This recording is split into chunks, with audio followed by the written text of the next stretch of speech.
Bernie, it's time for the Bennington Show, the only father-daughter radio show in the history of radio. And Flavor Flav's leaving Public Enemy over Bernie Sanders. Now one of the fat boys is leaving over the Biden campaign. I'm Vito Calise, a.k.a. Flavortown Flav. It's Ron Bennington. Gail Bennington. The Bennington Show.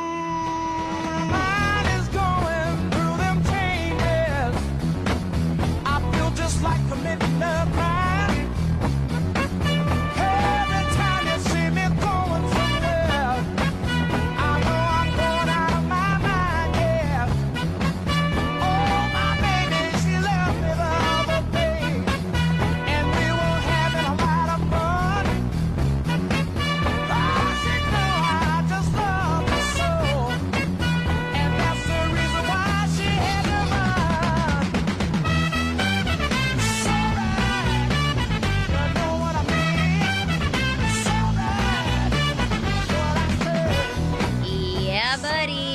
The Bennington Show, the only father-daughter radio show in the history of radio. I'm Gail Bennington. I'm Ron Bennington, and I passed out on the street today, and I just hope everything's okay. Oh, what?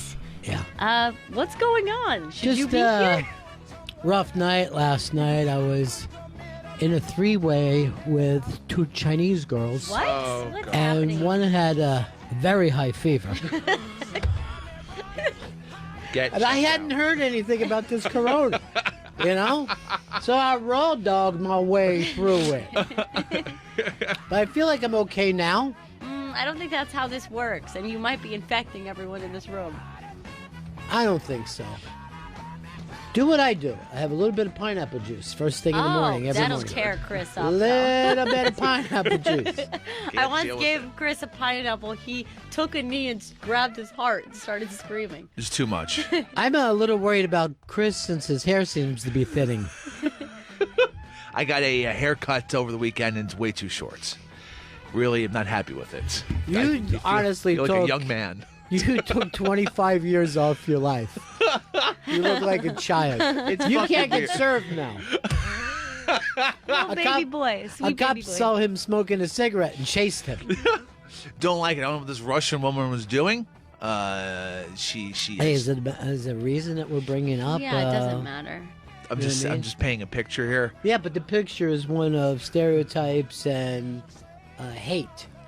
I just wanted to trim, and then it turns into this. Is your tooth bleeding? I don't think so. Oh boy, that's true. Oh, God. We're gonna have to put him down. That's one of the first signs, I think. No. You know, You have a somebody bloody tooth. somebody was bringing up to me that this show, The Walking Dead. Mm-hmm. They were like, they think that The Walking Dead exists because it'll be easier for citizens to be okay with killing the sick.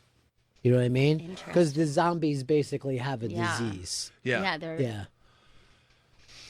undead. And they're not like the zombies are just treated like nothing. Like just fucking murder them. Do whatever you want. Hey, I just got some bad news, and this one of the girls that I was sleeping with last night died this morning. Okay, that's not good. How? Oh God. How? She was We've narrowed it down, Chris. she was all virused up. They said, This is bad. yeah. People are nervous, and they are. The hand sanitizers are out on the subways, and I watched someone like hold the pole, immediately let go, start hitting their hands, brush up against someone, just cover themselves with Purell. This is the thing that I saw.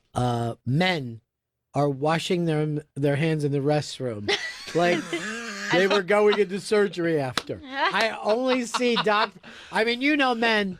We fucking hit the thing. Sure. Just enough so someone said you didn't wash your hands. You say I did. Yeah, look at the My fuck- wetness. My fucking hand's wet right now, dude. And I ain't pissed. Look, I'll lick my fingers. But they're really in there scrubbing up, right up to the their elbow. elbows. Yeah. I noticed that the regular pink soap is not going to cut it, and No. they have antibacterial in there now. Yeah. All lined up. I like the pink soap. Smells Well, so you good. could like it all you want, Chris, but it Yeah. ain't going to help you. No, it's Not not enough. against the sea. Mm-mm. Folks are asking if we could please get a picture of short-haired fish. Fish? cool name. I think we could start calling him Fish. No, I don't want to. Yeah. Here I am, made a Fish. mistake. Ron, please call me Fish. Stop it, you guys. I made a mistake. I'm You're the not Fish man. Oh, Fish Stanley. HR is going to be contacting me. Are you calling people fish? Because you know that's a prison term for a guy that you could have sex with. That's okay, Fish. You don't have to send a picture in. You're But you look serving very, very young. fish today. I don't like it at all. I don't like to look this young. Don't do the middle part. That makes it even weirder. It's so weird. I don't even know what I look like right now. I would think that the middle is the way. I mean, if you don't have the kind of hair that you don't have to part, the middle would seem the first place to part, not a side. You know what I mean? But the thing is, when you have bangs like he does, A young boy's you bangs. have bangs right now. I mean, you and I have like the same length bangs. What right did this now. fucking woman do to me? Has to be a woman, huh, Chris? Just can't be a Oh, barber. If it was a dude, I would have said, what did this dude do to me? Yeah, but you shouldn't. What did this barber do to Why me? can't you see people as people? Not like black people like Yeah. Earl. Sure. But just the human. umbrella term human Yes. person. Yeah. Human being. And I don't want you to even use the pronouns. You know, I don't want to paint a picture in my mind of who this person is. I don't use pronouns at all. Yeah. I always say, are they coming over? Really? Mm-hmm. Every Or time? if I see one person, I'll go, how you guys doing? Okay? Seems confusing. It isn't, though, Chris. That's the great thing about it. Or I'll say, like, if someone's getting a car, I go, I don't have enough room for all you people. I That's just what's use great. man or woman, doesn't even matter. I just use comrade. I like that. Yeah. Thank you, comrade. So this comrade did something to my hair, and it's a fucking mess. My I don't know. hairdo is Can all I tell you fucked up. something? I'm getting used to it, Fish. Yes, Can I ma'am, serving fish. Good for you, Chris. I don't know if it's good for me. Good for you. You did it. I didn't do anything. All right, let's go through all the people that are out right now. Twerking Tom Steyer stepped out. Yeah. The Booty Judge, Pete Booty Judge, is out. Yep. And just moments ago, we got a new one, Gail. That's Amy Klobuchar of the Club Mob. She's out. We're at the point right now, it'd be easier to say the people that are still in. Another one falls the chump. Another one falls the chump. And another chump falls. And another chump falls. Another chump falls the chump. Barack Obama said he'll go back in. Just fucking say the word. Good. Why not? I've had 8 years off. I feel rested. Klobuchar, little Amy Klobuchar. You know what? There's something about her that people just don't like. I don't know what it is. And I think, honestly, much like Chris Stanley, it's bangs related. And here's the issue. Okay. This is the thing that everyone focused on is in her debates. She would get a little bit of stage fright, especially early on, and she would tremble. But the only way you could see it was you could see that her bangs were shaking, like vibrating. And everyone's like, she's shaking uncontrollably. But I don't know if you would be able to tell if it wasn't for the bangs. They were always a dead giveaway for her. I always thought it was like a breeze or something in the room that was moving her hair around. That only affected Amy Klobuchar every time? No, Chris, it wasn't. But honestly, after the first time, they did use some sort of product that weighed down her bangs so you couldn't see the trembling. You Amy- could just notice it a little in the lip. Amy just announced that she will endorse Jumpin' Joe Biden tonight. Mm-hmm. Yeah. She's going to be riding Sure. Biden all the way to the end of this. Yeah. Oh, yeah. Keep that Biden rolling, Joe B. All of the people we just mentioned got a little conversation. The DNC was like, hey Well, guys, let's cut a deal. What do you want? there's one billionaire that's still in the race, though. They still said is cutting up some of that Biden thing. But the Democrats are thinking to themselves, do we really want a socialist in there carrying the fucking flag? Their Yeah. answer, of course, is no. Maybe. 1% of John, the 1% of the 1%. John in Long Island. Hey, I just want to say that Klobuchar gives me the impression of a mean, nasty high school principal vibe, and I can't get over it. I think that could be happening to other people. It's very funny as this word nasty gets used a lot about the women. Remember, there was the nasty woman that was said about Hillary Clinton. And then Warren got called nasty recently. I've never called you nasty. I call him uppity. Okay. Yeah. I'll go, you're a little uppity for where your place is in life. I like to say I'm 3 times 7 and white. I'll do whatever I want to do. I don't think that she's nasty, personally, but I do think that people tired of her like back patting a lot. Like she was always saying like, I'm great and here's the things I've done. And I think the reason she had to say that is because everyone's like, what have you done? So it's kind of not really fair. But I think people got tired of her saying. That's why, I mean, we like a person who doesn't toot their own horn. Donald Trump, a guy who just tells you it's really my staff more than anything else. He's one of the least nasty people, too, I've ever heard. Somebody said that Klobuchar was mean to her staff and used to throw her car keys at him. And that came up very early on. One, and like this, I'll never forget, was a stapler. She chucked a stapler, I think, in the room. And everyone was just like, she's aggressive. They also said that she had a pair of pliers and grabbed the guy right by the tooth. You want to keep fucking around, fuckface?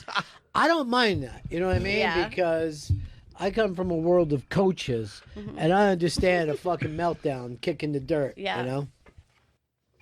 But I didn't know much about. Where's she from? Minnesota, or someplace? Minnesota. Yeah, Yeah, because I saw her in that snowstorm. I know, she was like Elsa. Yeah. That was her Let It Go speech. Let it go. Garth Brooks showed up in Detroit, and he was wearing a Sanders jersey, and the country music fans were mad at him for picking sides, not knowing that Barry Sanders is one of the greatest football players of all time, and played in Detroit. That's so funny. Also, nobody says Sanders. Like, it's Bernie across the board. Yeah. I know, like, you know who I like? Sanders. Like, no one says that. Here's how I say it. Sanders, that waitress I was seeing, lost her desire for me. Hi, everybody. I'm New Jersey's own Bruce Springsteen. And this is my impression. Dead on. This is my impression of me, Bruce Springsteen. So good. Yeah. Nailed it. I remember when the Jews found out that Bruce Springsteen wasn't Jewish, and it was really a setback. They were like, Springsteen's good. All right, so he's out. Tony Romo got a nice job, making $17 million a year for, I guess, calling 17 games a year. Yeah. $1 million a game. If anyone gets mad about player salary again, roll up this fucking article and stab them in their heart. It's unbelievable. He's gotten a fucking fortune for being mediocre at best. A big chill for me is people that really like him. It's really weird. People fucking lose it when he plays when he fucking talks. Yeah, when he plays, it's one thing. That was That'd be totally up to them. That would be up to them, little boy. But let the adults talk. I'm an adult, I swear. So cute. You know what? I'd like to get you some short pants for work. I'll tell you a person who loves him, even though they were a lifetime Giants fan. And then they also love the donut chicken sandwich this weekend. Margarita Johnny. Oh my gosh. It's weird. Really? I couldn't sit around like a fucking player, like, you know what I mean? Mm-hmm. I saw Bob Lilly once when I was a kid. I stabbed him in the leg. And my dad said this, good, son. Real good. You did a good thing.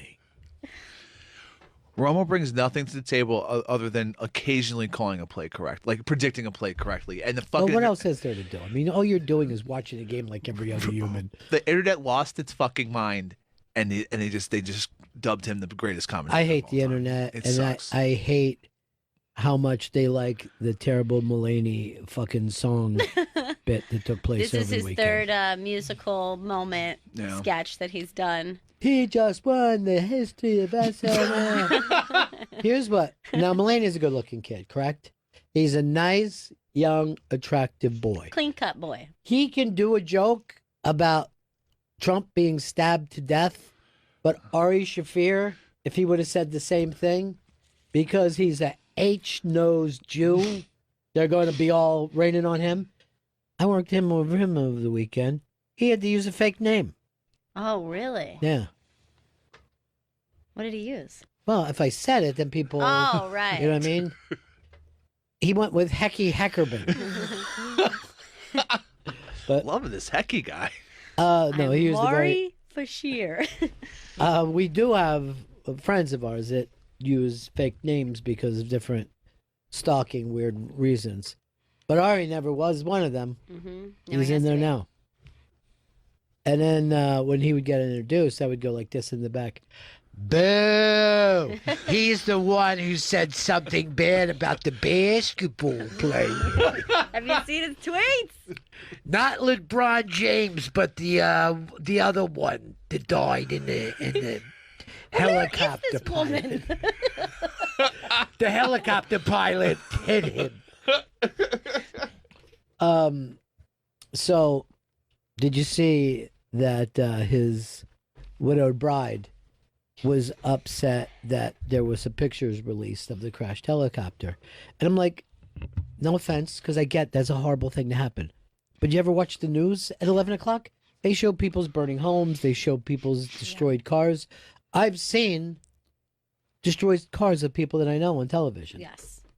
I mean, they show, like, body bags and people coming. You know what I mean? Like, it's horrible stuff. Local news is the worst. Well, what about what Ari did?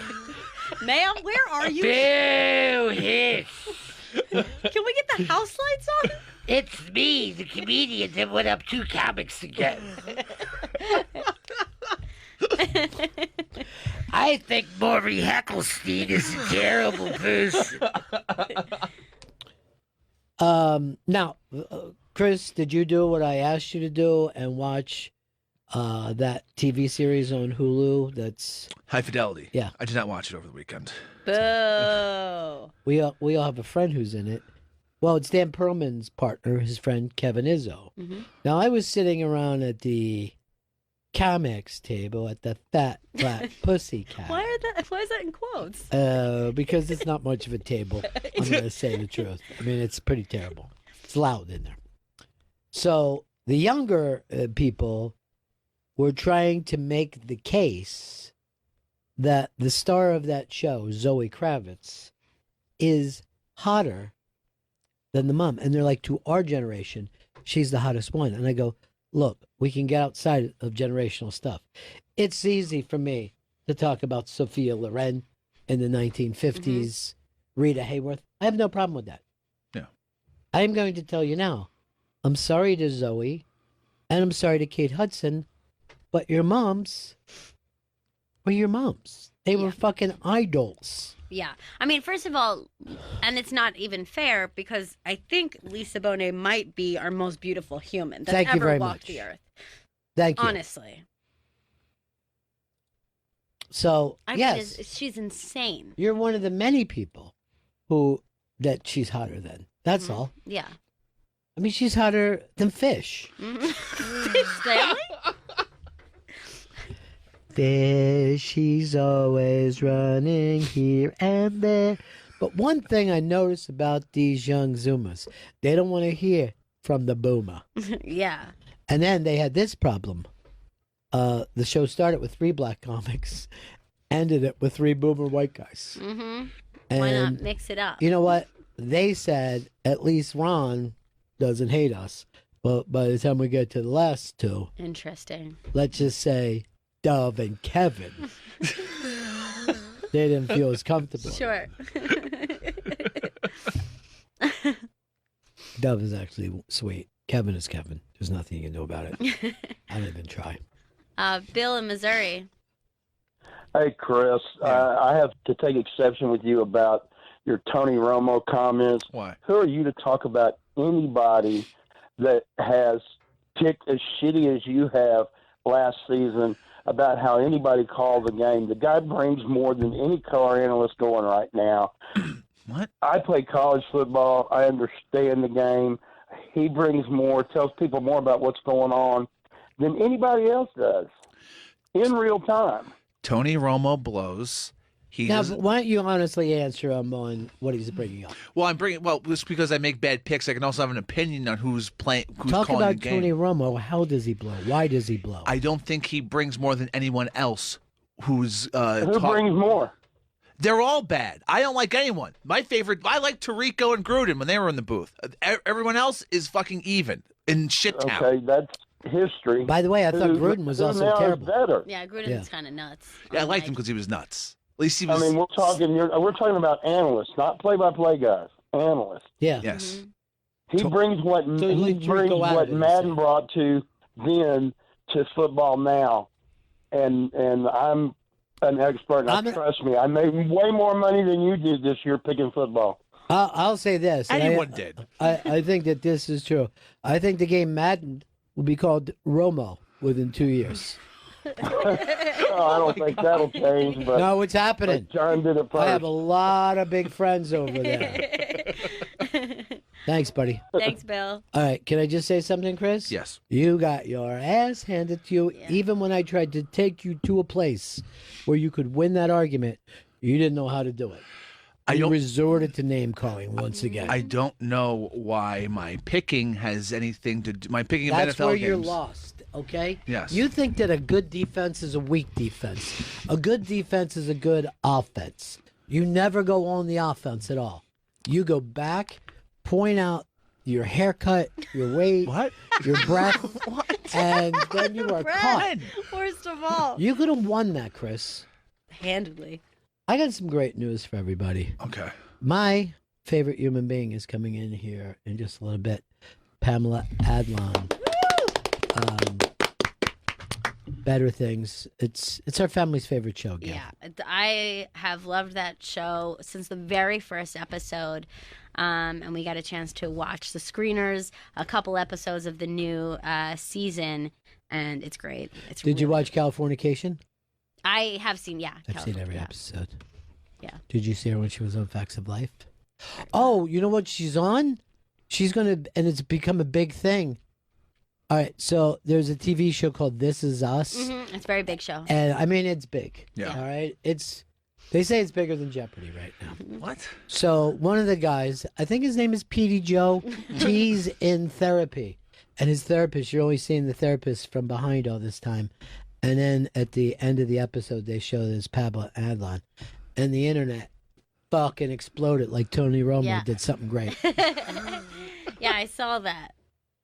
That's, yeah, I mean, she's had an amazing career. She's been a part of, like, a lot of really cool projects. But Better Things, best of all. Genius. It's such a good show. Everyone that she's cast in the show is great. She I love directs her every episode. Yeah. She's in every episode. She finds the coolest music. She has the coolest art. Yeah. There's a amazing Out of City where she makes another city look fucking fantastic. Speaking of which, your husband might like this show. It's called Dispatches from Wherever. And it's this weird show that takes place in the city of Philadelphia. Oh, really? Yeah. What's that on? AMC. Tonight is the second episode, but they probably have the first episode on demand if you demand to watch it. Yes, we will demand that. But also a show that you don't watch is on tonight. That's Better Call Saul. Mm-hmm.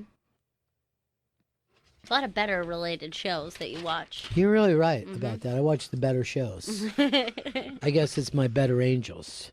No, there's. You said there's something that you wanted to get into. Yes. Is there a song for you that you would say you hate the verses, but love the chorus? There's quite a few. It's crazy. It's like there are even songs that you're like, I like that song, but really you like one moment of the song that repeats several times. I would say this, and everyone's going to know this, but I'm going to ask you to go back and remember how bad the rest of the song is.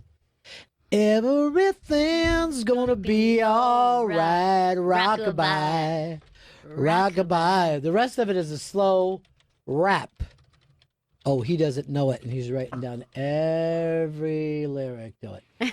He doesn't know the Sean Mullins. Turn it up, son. She grew up with the children of the stars in the Hollywood Hills and the Boulevard. Cringe. Her parents threw big parties. Everyone was there. They hung out with folks like Dennis Hopper and Bob Seger and Sonny and Cher.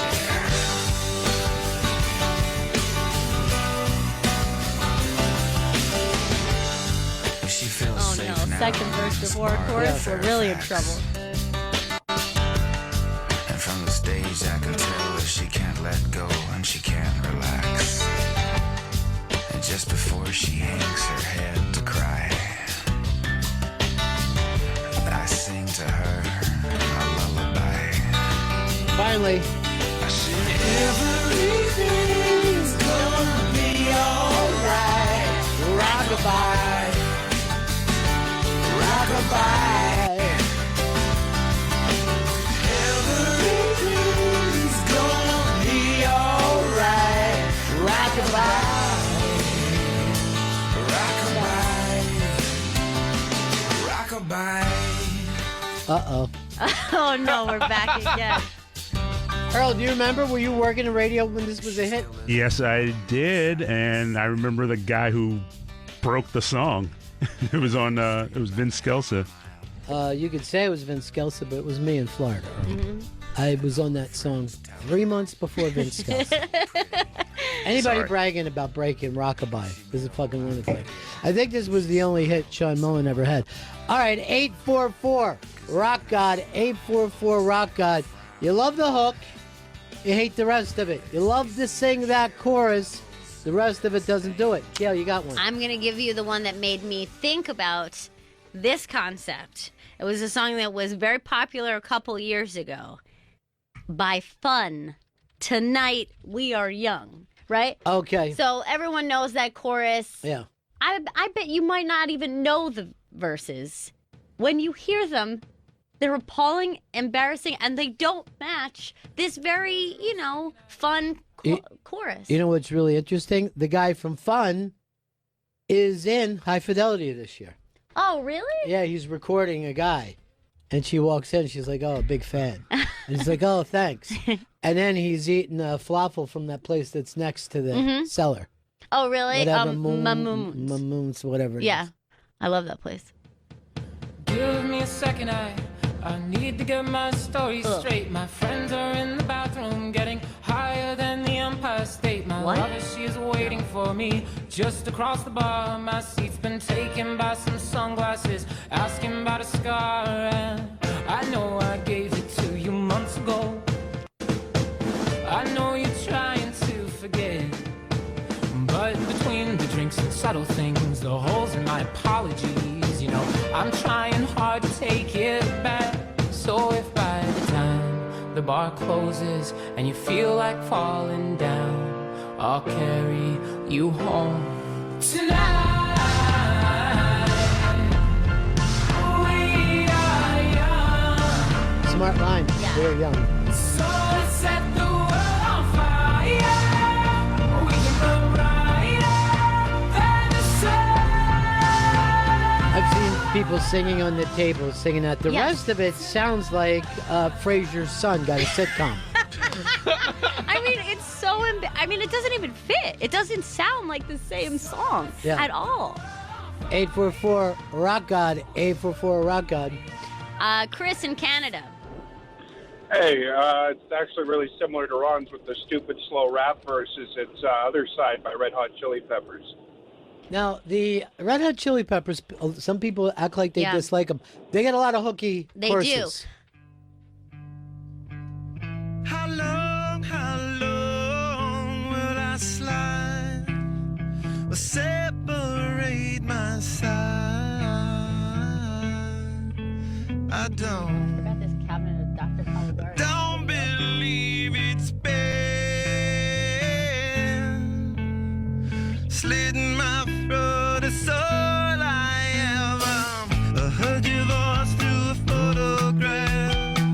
I thought that I've been brought up the past. Once you know you can never go back, I gotta take it on the other side. I don't even think the hook is too hooky. Yeah, I see these verses as just trying to get you to the hook. Like Yeah. they're lazy. Yeah. Like they're not the worst, but it doesn't match the chorus, I think. It also sounds very much like everything Right, they've ever exactly. done. Back to the rock.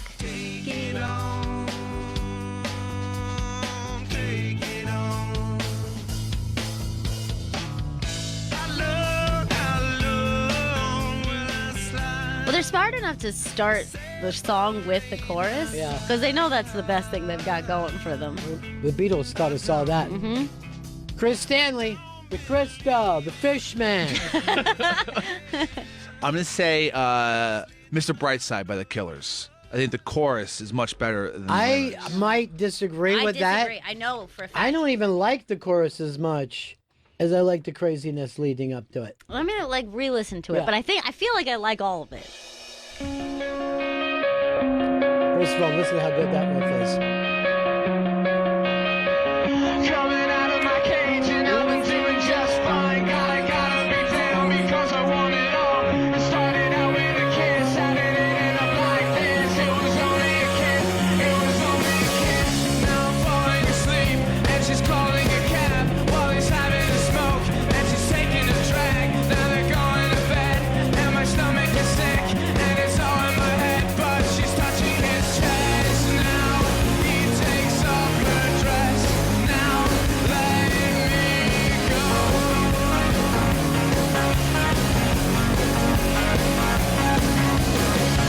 I just can't look, it's killing me.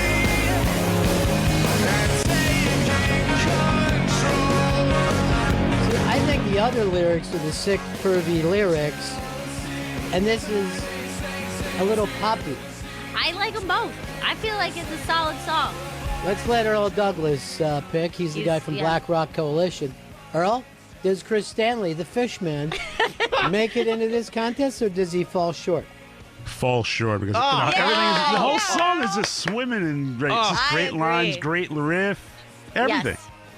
I feel sick. Let's go over here to Gabe in Wisconsin. Hey, Gail. Hey, Ron. How's it going, Gabe? Good. How are you? The song is Cumbersome by 7 Mary 3. The song itself has a perfect name because the rest of the song, besides the chorus, is very cumbersome. Doesn't make any sense. All of it stinks. Yeah. Everything about this. I mean, I have become cumbersome is an embarrassment. I remember this was another Crow song because I remember Yes. Fez would be like, to him it sounded like someone just got a new vocabulary word and was like, how can I shoehorn this into a song? Fez almost did not take the job because his song bothered him. I'm not even making that up. He hates cumbersome.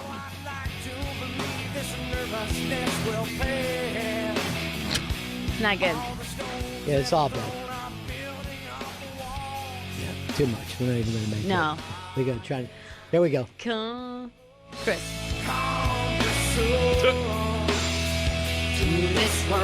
By the way, no one has ever said I've become cumbersome. No. Ever.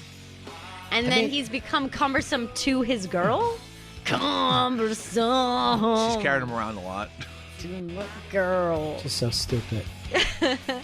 Matt in Knoxville, what's bad verses but a great chorus? Hey guys, what's going on? I've always thought the song Atlantis by Donovan. Love He the nailed chorus and this. everything, but the beginning is I mean, the beginning is all just silly Yeah. talk. You got to go a long way, Chris, but let's get to where he actually starts singing. See, this is all story Oh, goodness, yeah. for minutes. Hail Atlantis. See, this is ridiculous. And then this gets Yeah, this is great. Hey, you fuck! That's open your big fucking mouth. Way down. Sorry, I got your floor all bloody.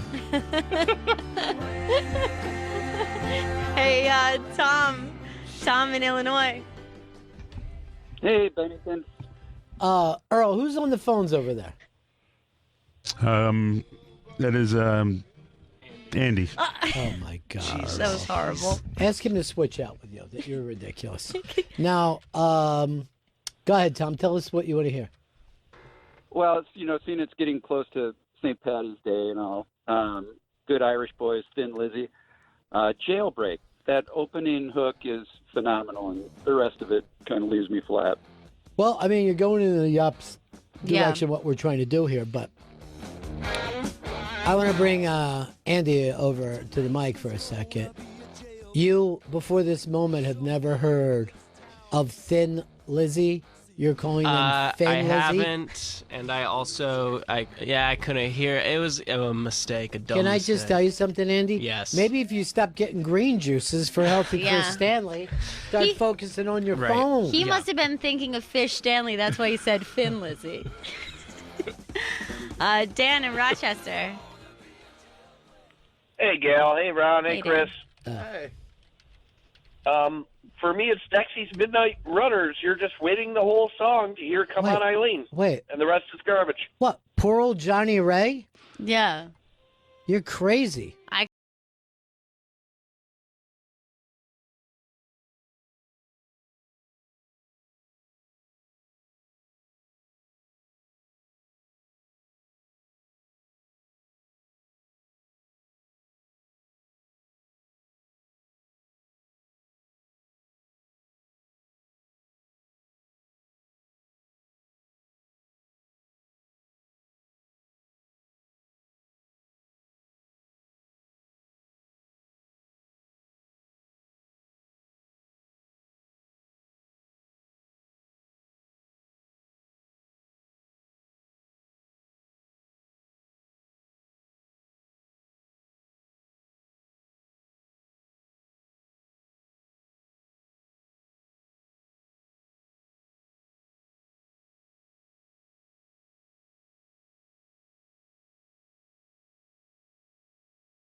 How you guys doing? How's it going? Good. The song Pepper by Butthole Surfers. Everyone loves that chorus. Well, it's the only big hit of the Butthole Surfers career. The Surfaces, they're sometimes called. And I guess it's because that hook is so damn. Yes, you know. it's so good. Marky got with Sharon, and Sharon got Sharia. She was Sharon's And this is very, I mean, it's also very them. I feel like they do this exact thing. I just feel like it's very cake. Yes. Tommy played piano like a kid out in the rain, and then he lost his leg in Dallas. He was dancing with the train. They were all in love with dying. They were drinking from a fountain. Or Beth. Pouring like an avalanche coming down the mountain. I don't mind the sun sometimes. The bitches show. I can taste That's the first time I heard that exact stuff. Yeah, I think you're and right. It's like replicated a lot. He's a Scientologist. Let's go to Elliot in Ohio. Hey, kids. Hey, speaking of which, great song, great lyrics, and then you listen to the, or great chorus, and you listen to the body, and you realize it's about a school shooting. Pumped Up Kicks by Foster the People. Now, by the way, Chris has always called them Banana Foster the People. It's my thing.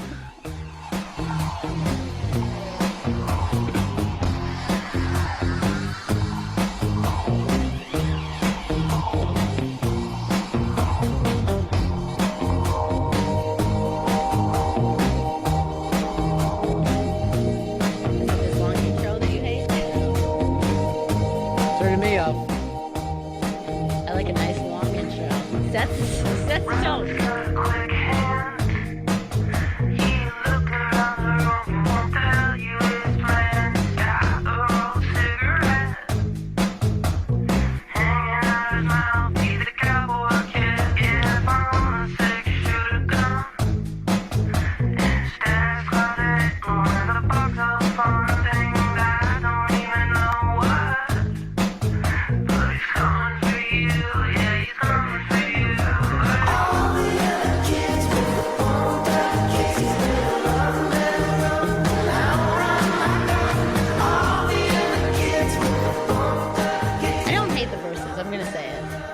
Prefer the verse. Let's go to Nico in Palm Springs. I know this song's made kind of a resurgence over the last year or two, but Africa by Toto, the verses are garbage. They cram in words like "sure as Kilimanjaro rises above the hills of the Serengeti." Like, yeah, it makes sense though. Yeah. I mean, my father was a map maker. He said, "That's a great song." I said, "It's not a great song. It's a great chorus, and that's it." I mean, but it's carried them. I hate to admit, but yes, Nico, you're correct. These verses are insane, and the truth of it is, we are just waiting for that chorus to kick in, drop it like a hammer on us, and it's so good when it happens. It makes you tolerate this silliness, really. I like a band with a fat face singer. So rare. Some old forgotten words or ancient melodies. He turned to me as if to say, hurry boy, it's raining there for you. As if to say that just with his look. Gonna take a lot to drag me away from you. There's nothing that 100 men or more could ever do. I bless the rains down in Africa. Gonna take some time to do the things we never had.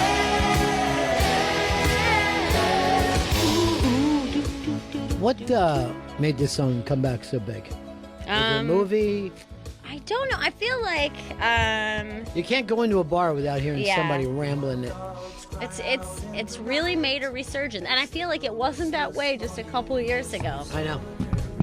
If anybody knows. I mean, I know that Weezer covered it, but that they covered it because people demanded it. So there was something before that moment. One thing about they do surrender to the demands. They do. Well, you know, they're easily intimidated. They were bullied as kids, and they still are as adults. No, I wouldn't mind bullying them. Let's go to Jason in Minnesota. Hey, yeah, the shitty thing about the Weezer cover is they didn't have that dope flute solo. But I gotta go, Even Flow by Pearl Jam. When that song comes on, I will sing my little heart out. Don't know a goddamn word except when the chorus comes in. You can actually understand the lyrics. It's pretty much their Pearl Jam's thing. That's their MO. See, if we put it up as lyrics, we'd know. I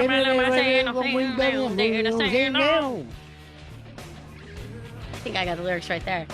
All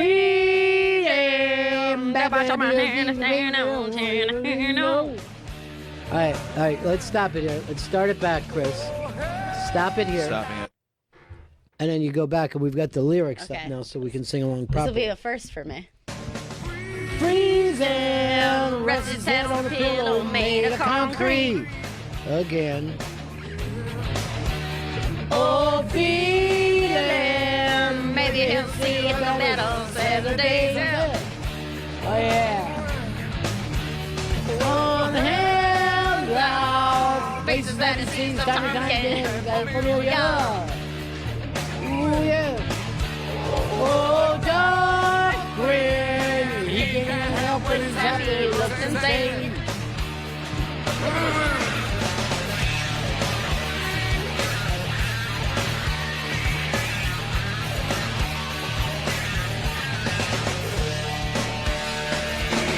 Even flow, cause the ride rock butterflies.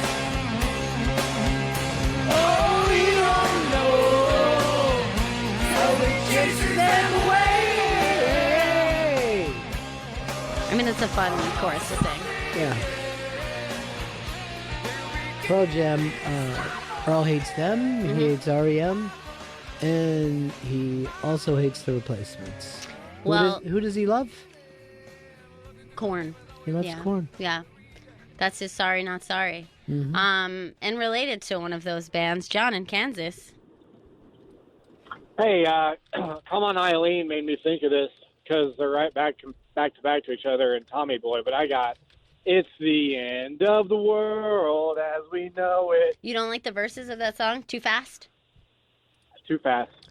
I think they showed Billy Joel how to do this. Mm-hmm. Billy Joel did the We Didn't Start the Fire. Yep. Yeah. And this, now, by the way, I've heard a couple of different radio shows playing this because of the virus. Oh, and I'm really? like, too soon? Yeah. Yeah. Too soon because it's currently happening. Yep.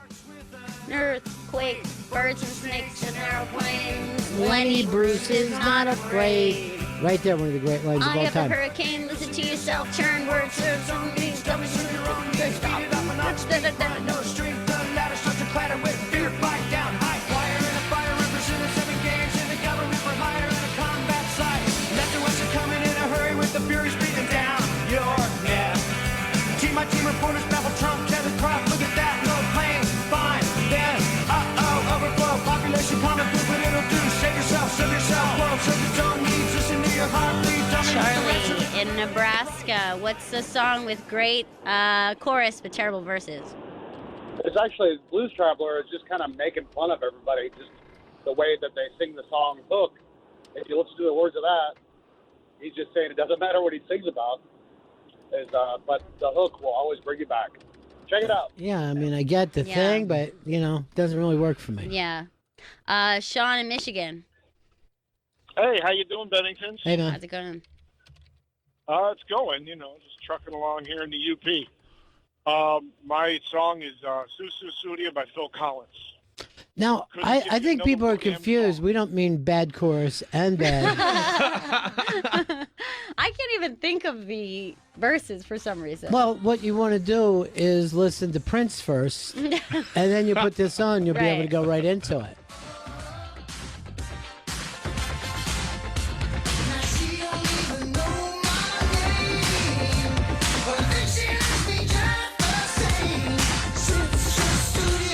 Now, if this song goes on at a wedding or a club, people go crazy. Yeah, it's fun.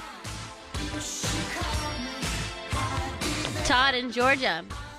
Hey, man, one whiskey, one Scott, one beer, third good. Awesome, all four terrible verses. Oh, no, I couldn't do I mean, he's doing John Lee Hooker. It's, the rest of that, Haslam Blues, is fucking amazing. Actually, even better. It goes on for 17 minutes. So. Go ahead. James in Ohio. Oh, hey, good afternoon, Bennington. Hey, James. Hey, I don't even really know the lyrics to Shout by Tears for Fears, but I do like the hook. Yeah, I mean, the hook is like, it's very memorable. It's hard to I don't remember if it's bad verses, really. They start with the chorus. Yeah. Which is, again, that's how you know that they're like, don't worry, we're going to get back to this part. This is Let's what you grab you want. first. These are the things I can do without. Come on, I'm talking to you. Come on, shout.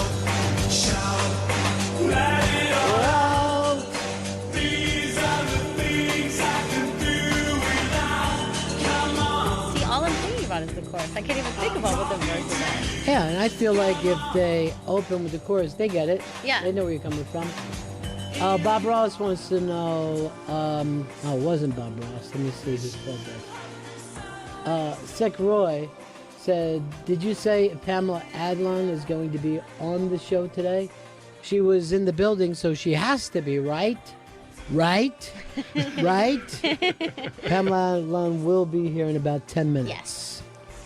Yes. Got a great new season of her show. And we saw her in the hall for a moment. Mm-hmm. Stunningly beautiful. She's so great. I really, really adore her. Now, weirdly, I don't know whether you noticed, but you, me, and her match.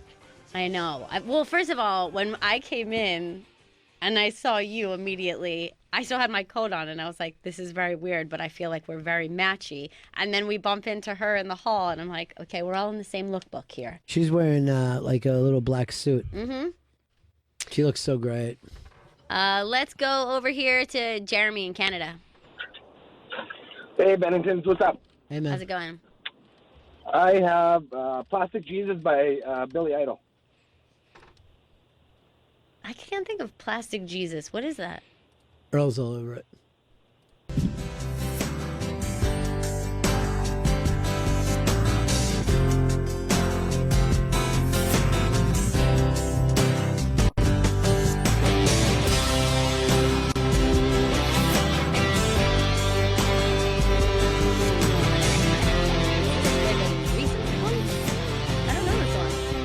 It's from 2005. Oh, I heard this as a country song when I was a kid.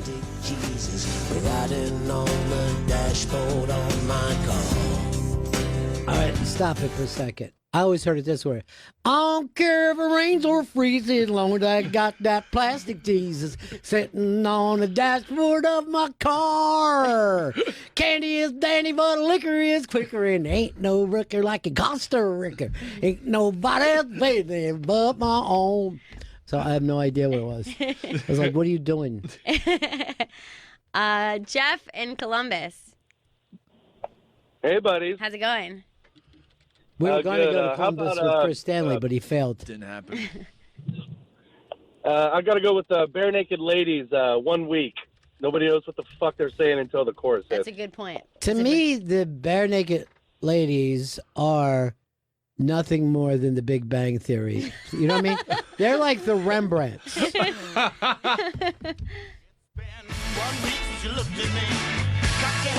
with that chorus. Don't worry, guys. We'll get back to this. By the way, I don't hate the rest of it. I think it's kind of fun.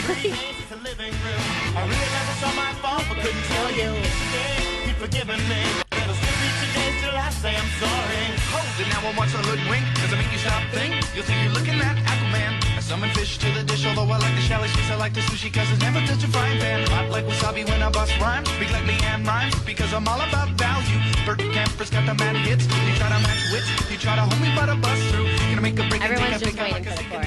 I'm gonna give you another. We have full phones, but I feel like I'm gonna throw another one in because this is another kind of like one-hit wonder. Because the phones thing. stink. Yeah. Even though that they're filled up, nobody.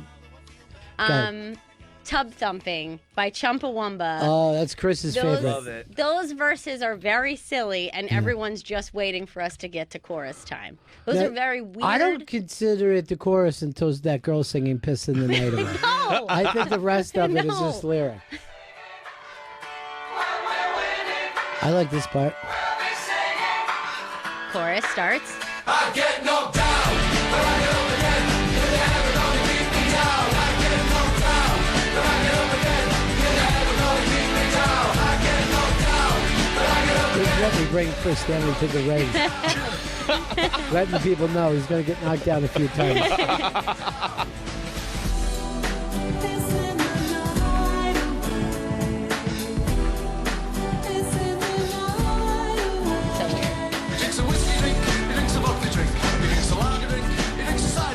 I like all this. I think it's fun. insane. Sing songs that remind me of the better times. Donny boy, Donny boy, Donny boy. Back to it. I get knocked down, but I get up again.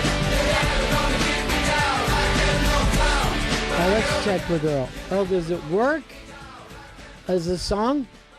It absolutely works as a song. It's so much. It's just a fun song. Yeah, but the verses are silliness, and we're all just trying to get to the point where we're singing the chorus. Pissing the night away. This is bizarre, and you He know drinks a it. whiskey drink. He drinks a vodka drink. He drinks a lager drink. He drinks a cider drink. Victor in Long Island. Oh, good afternoon, ladies and germs. This is one of my favorite bands and one of my favorite albums, and I like the song, but "Burning Down the House" by the Talking Heads, it's just, I don't know. The verses to you subpar compared to the killer chorus. It's the chorus, and you get to everybody just sings "Burning Down the House," and you know. I love this opening so I much, love this though. whole fucking It gives thing. me chills.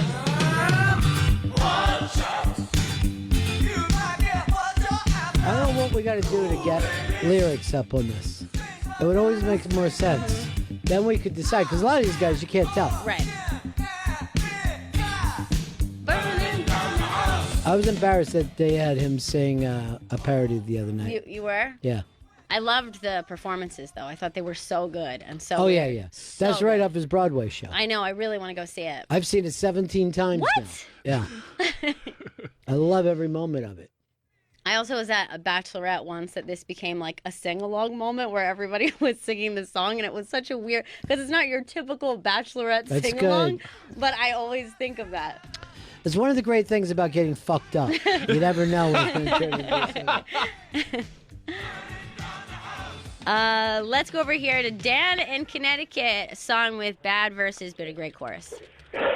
Hey, Gail. Hey, Ronnie. How's it going? Folks, I'm looking at Waiting on You All, George Harrison, concert from Bangladesh. Sorry, I'm out of breath. I'm jogging as I'm listening. I understand. Wow, that You're is trying to cool, get yourself Dan. into shape. Chris Stanley's losing weight too. How much have you lost, Chris? I think I've lost 15 pounds, Ron. Wow, it looks So like I can't more tell to yet. me. So you really are trying to lose weight. I mean, I'm just trying to eat better, Ron. That's all. And if the weight loss comes, it comes. Can I just say this? Congratulations, Vito. You have set this fucking show on a place, and you've done the impossible.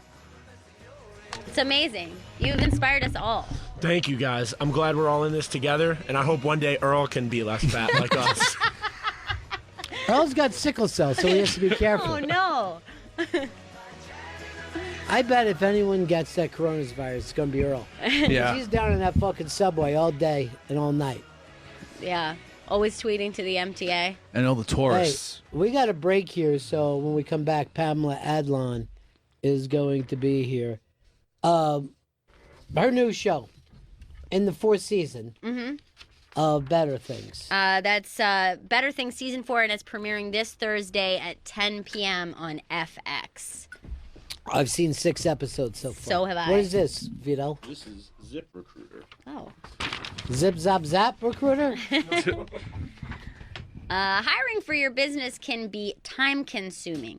CEO Talia Goldstein needed to hire matchmakers for her personalized matchmaking company 3-day rule. So she turned to ZipRecruiter. And now you can try ZipRecruiter for free at ziprecruiter.com/Bennington. Talia's business is growing rapidly, and she's on a mission to hire several matchmakers a month. But it's hard finding the right matchmakers because it's such a unique range of specific skills. Before ZipRecruiter, Talia would get so many applicants, it took forever to weed through them. But with ZipRecruiter, she says she gets high-quality candidates right away. ZipRecruiter's powerful technology scans thousands of resumes to find people with the right experience and invites them to apply to your job. ZipRecruiter is so effective that 4 out of 5 employers who post on ZipRecruiter get a quality candidate within the first day. To try ZipRecruiter for free, go to ziprecruiter.com/Bennington. That's ziprecruiter.com/BENNINGTON. ZipRecruiter.com/Bennington. ZipRecruiter, the smartest way to hire. Faction Talk 103, it's the Bennington Show.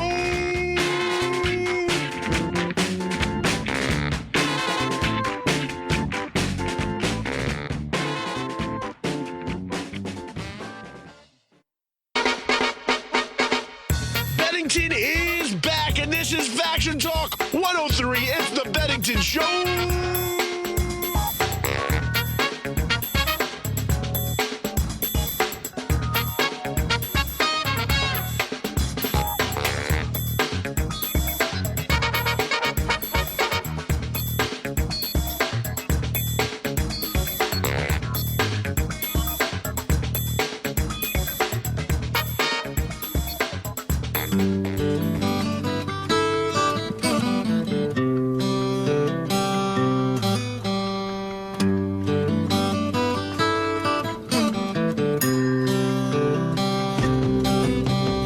Silvery teardrops trickling down my windshield.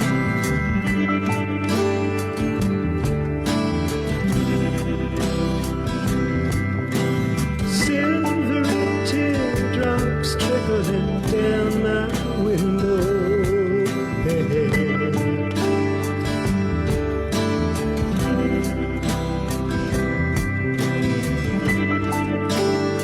Steady rain. We've got Pamela Adlon in studio with us. Better Things Season 4 premieres this Thursday, March 5th, 10 p.m. on FX. Still killing it, buddy. Oh my Still God. killing it. Seriously? Yes. So good. Oh, Love this season. I Thank only you. saw the first 6. okay. But I will also say I think my favorite episode ever is in the first 6. Number 6. Yeah.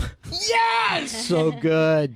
Oh, It's God. so good. Really, really great. It's a great season. It really is. It's really fun to be with people who've seen, season 4, which I call the I drank my own Kool-Aid season. You went for it, huh? Oh, yeah. Good for you. Yeah. I'm like, and I just locked the finale 3 days ago. And you love it. You're so happy with the season. I'm obsessed. I was a little bit nervous when I heard you were bringing in Phil because he's so traditional. And I'm like, Raymond's one of the great blah, blah, blahs. But Wait, Phil? Phil Rosenthal was doing stuff with you when... No. Well, that was last year. No. He Oh, never you're did just anything. from being friends. Yeah, he was like a coach for me. Good. He coached me into a writer's room, Uh-huh. and he was the one. I've always been very anti-room, Right. and he said all kinds of amazing things to me that got me through that period. And the number one thing was he said it's the most unlonely feeling you'll ever have, and I wasn't used to that, Right. So. He's been my cheerleader. Yeah, he's great. Yeah. But he's a joke machine, and I didn't want our show to become a joke machine. No, he wouldn't. I love that you call it our show. Oh, we love it. Our family loves this show. We're crazy about it. God. And honestly, being a fan through all the seasons, I think the craziest thing is the first episode of this season, and you see Duke, and I'm like, what? I know. What happened? She's so grown. Well, this is the thing that I'm just catching up to is that everybody is binge watching everything. So you're literally seeing the girls morphing. Yes. And, and I let Frankie's hair grow this season. Right. And so, that's kind of a crazy thing. When she's around, people are freaking out because she got all stretched out. Yeah. Yeah. And then you forget kids go through, like we're always talking about aging. Children are aging at a crazy rate all the time. It's the processed cheese, right? Yes. Isn't that what they say? Yeah, the processed cheese, then the chicken. The chicken. It's the chicken. Yeah. And of course, your oldest joined the Manson family. I was so nervous about that. Yeah. She was great in that too, by the way, wasn't she? Really Yeah. She was so Yeah. scary. So you love this season, and by the way, the reason why 6 is my favorite episode of all time, I love when Sam just can let go. You know what I mean? Yeah. Like that's the thing. When you start talking about being a Volcel, I go, oh come on, it's you know we need Sam. Yeah, I love that too. Like it reminds me of White Rock. Mm-hmm. When she just goes and she gets immersed. It reminds me of The Unknown, the play reading Right. with Norm Lewis. I love it, and it makes me feel good to hear you guys say that, because I have to have enough faith in the audience that we don't need to see every other familiar person. Let's have this immersive experience somewhere else. Yeah, because that is why she's who she is to begin with. Yes, she has all these responsibilities and stuff, but I think at her core, she's like, what's next? Is there a concert? Is there, we're going to have a road trip? Yeah. And that's the thing I think adults can relate to, is you go, that is me, you know? And also maybe one of the strongest character traits is her interaction with strangers. It's just how open and how willing to learn about somebody in a moment that she's maybe never going to see again. But that's a huge part of the show that, when people tell me how the show resonates with them, they'll pick up on different things. I love the cooking, I love this and that, but that's an element that's been from the beginning, and it's like I kind of I'm making this delicious smoothie, but I'm putting spinach in it. Right. Like it's a way to interact with other people. Yeah. Like other people like have a story that's that can propel you like in your life, or and showing the different faces of people, and saying, like to the guy who scares her, the swarthy Croatian or Bulgarian, she's like, no, that's okay, we're fine. Here, you can have these 2 frozen chickens.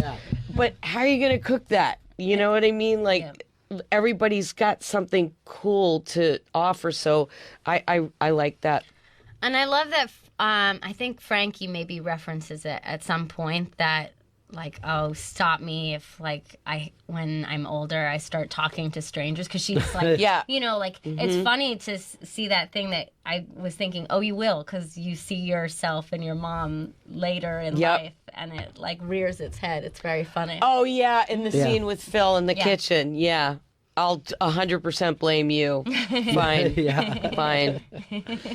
Fine. Better Things, Season 4, premieres this Thursday, March 5th, 10 p.m. on FX. And like I said when you came in, I think it's almost impossible to create a great show, but then to keep that going, you know how many shows get lost along the way, and you've been able to keep this thing interesting and fun and cool. Thank you. I feel like the biggest challenge for me is not, everybody says, how do you do it? How does she do it? She's doing all these different jobs and she's raising her family. I don't know how she does it. The hardest thing for me is maintaining the integrity and the vibe and the quality of the show. Right. So that's the thing that can get away from you. I shoot one episode in 4 days. That's crazy. And it's, it's head-snappingly nuts. It's fine. It's fine. But, I have to be very careful, because it's like, if they're rushing me and saying, we can't pay for that Kink song, don't do it. It'll save you $20,000. And that's the hard part, is for me, budgetary concerns. Sure. And having that be the white noise in my head. And I'm like, just let me go. Just let me go. Let me make the thing you want to make. If I'm doing a scene with more than 2 kids in a scene and I have like guest cast and they start talking to the kids and I'm like, wait, holy shit, this is now a Nickelodeon show. Everybody stand down. I got to get my head straight. You know what I mean? Like it's you can very easily lose the rawness, the spikiness, all of that stuff. And I have to remind myself, and I say to the kids, I'm like, we're not going in that direction. This is an FX show. This is Better Things. This is not, Allie and AJ or whatever the fuck my daughters used to watch her. But so that is challenging, because you can see how easily your work can get compromised and diluted. Yeah, of course. Yeah. Of course. And the whole point of the show is we're not tying everything up in a little bow. It's life. It goes on. It's happening. Absolutely. You know? It's up to your interpretation. You're watching the show. I'm not going to tell you what happened. I'm going to show you something in a different way. I want you to have the feeling. Yes, I can manipulate the fuck out of you with like a song. Yes. I know how to do that.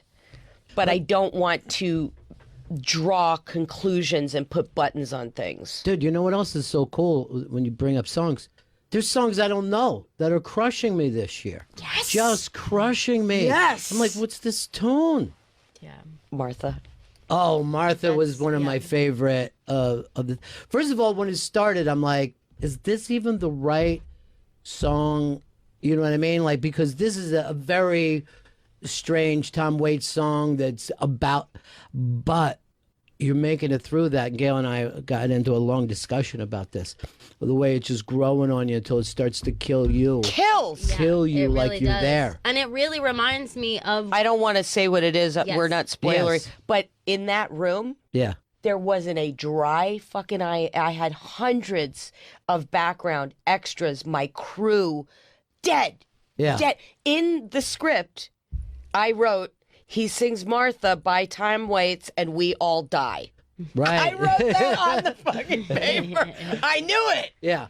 I knew it. So Gail calls me and she goes, "Did you make it through Martha?" I'm like, "No." And then because it reminded me of somebody that I'm like, I want this person to have that moment. You know what I mean? Like Yeah. that thing that you have to be, you know, our age to realize that we didn't think things like that would ever be able to go down, and then the families would come together for it. And stuff, Exactly. you know? Exactly. I'm so happy you said that because I was like, you don't understand. This was forbidden for both of these Right. types of families. And that it's not even acknowledged or mentioned. It's just completely accepted. Yeah. And I mean, it the thrill of a lifetime to Yeah. have all of those people in there. And then the last song of that, when he's playing the trumpet, and it's just really, it's so good. Yeah.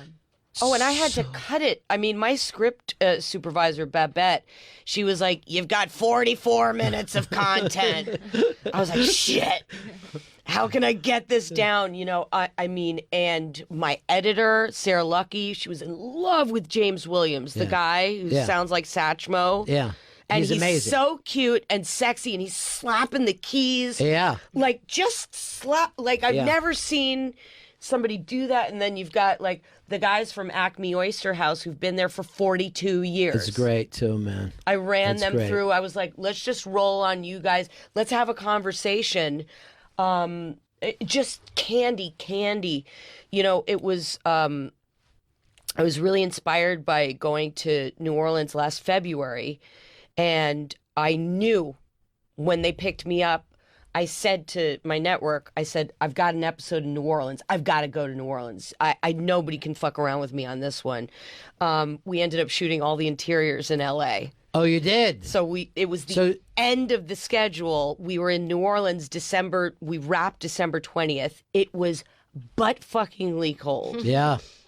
We were down there for Christmas Eve one year, remember, Yeah. when you were younger, and it was crazy cold. But, no, we were Christmas Eve, right? Yeah, Christmas but Eve. Here's the thing. It was so cool. Like, the entire magical weirdness that you want to experience was there. I'm so happy. Yeah. And the woman who's the cab driver, who was a Jeep, Love her. Rhonda, she was brilliant. We shot that right in front of the melted Hard Rock. Yeah. Like, the building was completely melted behind us. And I was like, what? This is so surreal. You know, I love that city. I love everything about it. It's heartbreaking. And it's so moving. And so I was inspired by the lady cab drivers. I was like, how hard as a rock do you have to be No to be kidding. a lady cab driver in New Orleans? Yeah. And all of them, everyone who drove me was a single mom. Is that right? Yeah. That's crazy. So I just wanted to put that in there and just, I mean, and we were driving around. Rhonda, the woman who played Joyce, the cab driver, she points out a mural, and it's her son.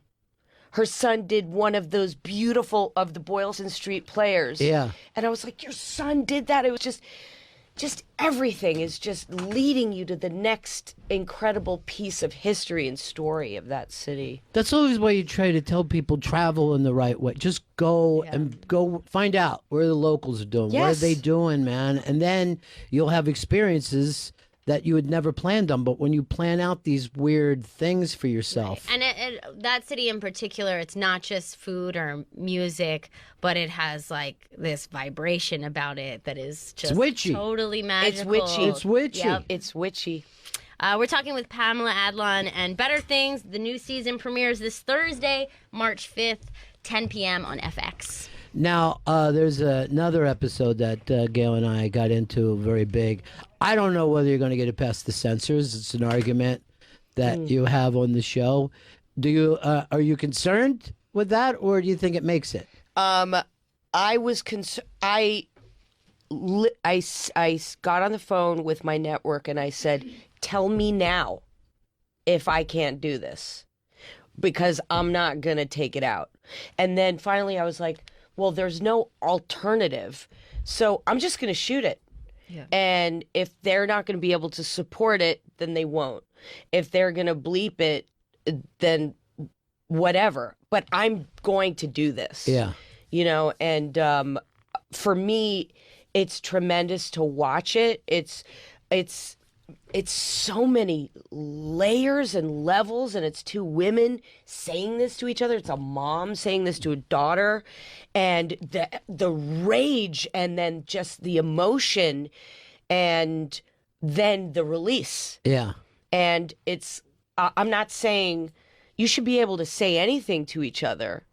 I'm saying it's not the end of the world if this kind of thing goes down.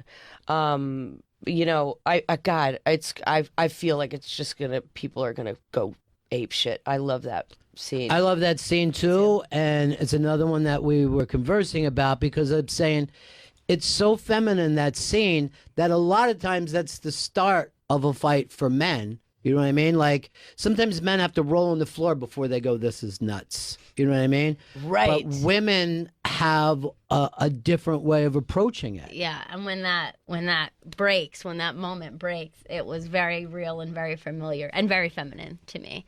Like, just seeing the silliness and being able to step back. But they're and, like, going hard. They're going hard. That's like skins. I mean, that's skin on skin. That's like punches. Mm-hmm. Yeah. Because that's the worst thing you could ever call a woman. That's the way it. You know, when I was a kid, that was the taboo word. Yep. The taboo. Don't, whatever. And it's weird because it's that thing that women are somehow taking that word and doing something else with it. You know what I mean? It's completely out of my reference. You know what I mean? It's just completely out of my reference. I'm like, how did this start happening? I know. Yeah. I know. I feel like some people will get off on it too because people are notoriously they just hate on Max because she's been so hard for Sam, right. And everything isn't always black and white. That's what my show is. My show is in the middle. And so I feel like when it starts, people might be just getting on their feet and cheering. Finally! Well, that's the thing is if you're a parent, you have to realize that people are going through, your children are going through stages they're not necessarily going to stay into. But I also think all of us, and Sam included, are harder on their moms than they are anyone else. There's something in our DNA that makes you think, you're my mom, I should be able to say whatever horrible thing I need. 100%. Your mom could say something and you're like, "Oh my God, Mom." But if your friend said that, you would just go, yeah. how are you feeling? And Oh you wouldn't God, think it's true. about it. It's that when I was growing up, we would use comedy to diffuse right stuff that my dad was kind of a hothead. So I would make up stories like, now for another episode of The Button Pushers. So that's what it is. I mean, you just know where to press. Yeah. And, it's like brothers and sisters and family. It's just that thing. You've got all where all the landmines are. Yeah, and it never changes. No. It never changes. No. Now, Juju's already on you at 1.5, 1.9 months? 1.5, and it's crazy to watch a little tiny dictator push my buttons and know how to control me already. Oh, and I'm my like, God. how is this starting now? Is it a boy or a girl? A girl. Oh, yeah. Yeah. Mm-hmm. So I'm in trouble. But I watch this show with even now a different perspective, because I think, watching these girls grow up and even their personalities change or mold in different ways. And I'm like, it's wild that one day you're going to look at this person who was your baby and have to honestly approach them as an adult. And that's the fair thing to do. You know what I mean? Sure. It's fair to them. You cannot keep them in that space forever. It's an unbelievable thing. My youngest just turned 17. So it's like, all right, well, I'm here. If you need anything. Yeah. There was something that I think somebody called Sam in season 1 a passive parent. And I thought about that and I was like, well, that's really fucked up. I mean, how is she passive? She's got 3 kids. She's down 2 zone defense. She's doing everything that she possibly can. Her way of doing things is a way to keep her kids close. Yeah. And it's a very loving environment. I mean, that's what I see when I see Well, the she show. has a full awareness also of their social life. I mean, you can't say that parent is passive in any way. That's right. Because she's entirely involved in their lives. That's Even when exactly they right. want to shut her out, she still has some involvement in it. Exactly. So remember that with Juju. Yeah. It's always like, the thing where, no, you have to go to this. You don't want to go? That's okay. I think it might be good for you but it's your choice. It's your choice. Mm-hmm. And that's the way things kind of shook out later with my kids. Yeah. I always liked that thing that they used to do back when I was a kid of you can't quit something that you started. You thought you wanted to be in some sport and then you can't quit. And you're like, now I'm like, why? Why wouldn't you just tap out of whatever you want to tap out of Also, in life? adults What's the quit big deal? things all the time. It's actually pretty normal for adults to be like, oh, I tried that thing and I don't like it. I don't like it. But we put a lot of pressure on kids, like, you never quit. Yeah. Even if you Pick do. a trade. You're 15. 15. Decide what you want to do. You want to be a blacksmith? Also, the thing, and this happens with any kind of thing in show business, people, well, you're not going to be Jack Nicholson. But you don't realize there's a lot of other things once you start going in that direction. You know what I mean? There's so many other jobs. And if people just, let's suppose they're into music, you can't be like, it's very rare for someone to have a hit record. You don't know what they're going to end up doing. You just have no idea. This is a big thing. I'm going to have a job fair in May to show young people what jobs there are. If you want to be in the entertainment industry, well, here is a focus puller, here's a gaffer, here's a best boy. Everybody who's in post-production and in the sound supervisor, music editor, it's mostly white men. There's hardly any women, no people of color. It's an unbelievable job for somebody. People aren't aware of it. I was so myopic when I was coming up as an actor, waiting for acting jobs, waiting for pilot season, which is insane. I didn't realize until I started doing press for Better Things that I'd been doing all of this stuff all of those years. I'd been documenting everything. I've been directing. I've been cutting. I've been writing. I never put it together that I could do it all as a career and make money at all of it. And I also feel like I'm the luckiest person in the world that I'm able to do this and that I was given this platform. And it's like everybody says, you know, Tom Hanks is the nicest man in the world or whatever. Well, FX is like the most writer auteur friendly network in the world because they were so hands off and they let me just keep going. They would say something to me, never mandate a note, but it always either cemented my decision or made me think, oh, I think I could change this and this might be better. Mm-hmm. Yeah.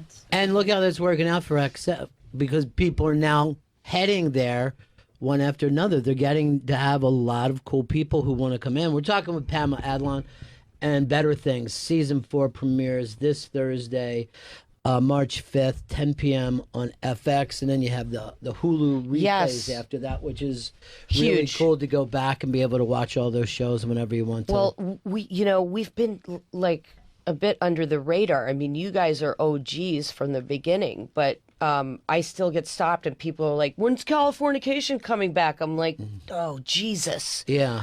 So this for us is huge that we could have this, that we could gain viewers now. I mean, it would be very satisfying to have the people getting eyes on the show. Well, that's the thing, too, is you got a whole generation is the way they expect to watch a show now over the course of a weekend. I know. You know, they just were like, yeah, I love that show. I watched the whole thing. I know. Isn't that crazy? Yeah. And it's like, do you remember, are you going to remember it like the way Yes. we grew up, Yeah. the way we know every single frame of the movie Stripes? Yes. We know every single frame of Ghostbusters, Ordinary People, Fame, like, you know what I mean? And Exactly. we could talk it through. I don't know what's staying, you know, Right. that's You commit it to short-term memory. Like you're enjoying it, but you can't really store that in the same it's place. like if empty you want. calories. But I hope that because I try to make better things like an evergreen show. Sure. I don't want it to be perishable. I want people to go and say, I want to see that episode in Canada again. I want to watch Eulogy again or anything like that. It's you want those moments that people will remember where they got them. You know, I was just talking to Bob Newhart. He's 90 years old. Oh my God! He went out and did the entire stand-up set that he did in like 1960, and it's still hilarious because everything in it is evergreen. Everything. Wow. There's no references at all. He did it? Yeah. Well, he released this album that was off a special where he even went back and did this stuff. And it's phenomenal. It's just phenomenal. Wow, that's unbelievable. I did Newhart and Carl Reiner in the same Stop week. it. Yeah, and Oh, it's the same God. stuff. Yeah. Fairy dust. It was unbelievable. Oh. He's 97, and he completely was acting out this Albert Brooks thing that took place, right? That Albert was 16, and he was going, you know, my son, he doesn't even mention his son, is, of course, one of the great directors, right? Brought this kid over, and this kid is doing My this. son. Yeah. And he goes, and he's acting it all out, and he goes, and he comes out of the curtains, and he goes, those curtains right there. We're in his living room, and he's making me turn around to look to see how Albert came out of these same curtains. And I'm like, there's something so great about creating things that keeps you in that mindset for I guess the rest of your life. Because I had lunch with Phil Rosenthal and the great Norman Lear. Wow. And we were sitting at this table, and Norman ordered tomato juice, and I was like, check tomato juice every morning. Like in my head, mental note. Yeah. And then he referred to his 71-year-old as the apple of his eye. Oh, and I was my like, God, that's oh so my sweet. God, this is amazing. Yeah. My 71-year-old is the apple of my eye. I was like, I never thought I would hear that. The funny thing about Phil is he's like a time traveler. Like he's like Gary Marshall if he wanted to be. You know what I mean? He's in the wrong generation to begin with. Yeah, it's true. He has that quality, and he's bringing that. It's so cool because Phil did another job. Look what he did. Yeah. He went from, doing Raymond to then exporting Raymond, and he was obsessed with food ever since the day I met him. We did a show called Down the Shore, which I was fired from. Did you even get on with that? Did you get on TV with it, or I did. You did. Yeah, I did the first half of the season. We went on hiatus. They canned me, and then and Phil, we would always on the weekends we'd be going to food festivals and fairs, and he was obsessed with food. That's so. He was ahead of the game with that. Yeah, ahead of the game with that. It's so great to see you, and it's just so cool that you were able to rock this. You know, it's. I'm pinching myself. Yeah, I'm pinching myself. Better Things Season 4 premieres this Thursday, March 5th, 10 p.m. on FX. Pamela Adlon. Thank you, guys. Thank you. So great.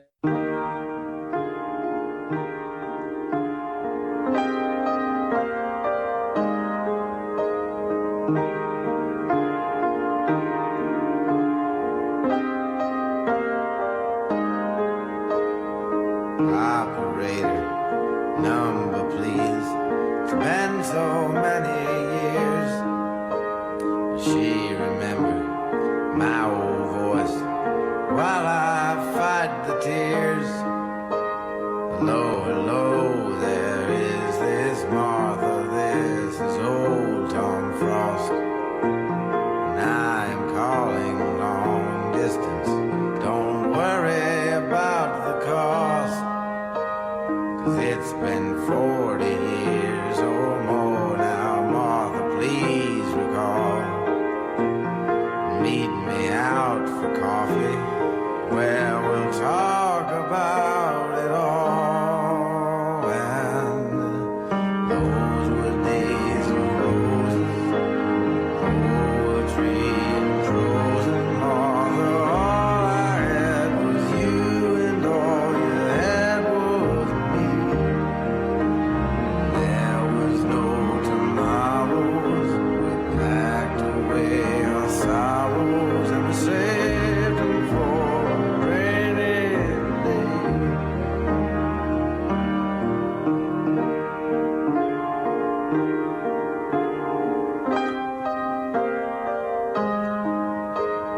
And I feel so much older now, and you're much older too.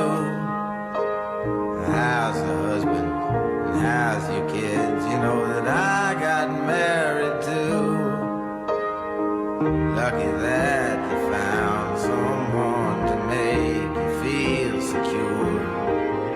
'Cause we were all so young and foolish, and now we are mature. And those were days of roses, poetry and prose, and Martha, all I had was you, and all you had was me. There was no tomorrow, we packed away our sorrows, and we saved them for a rainy day.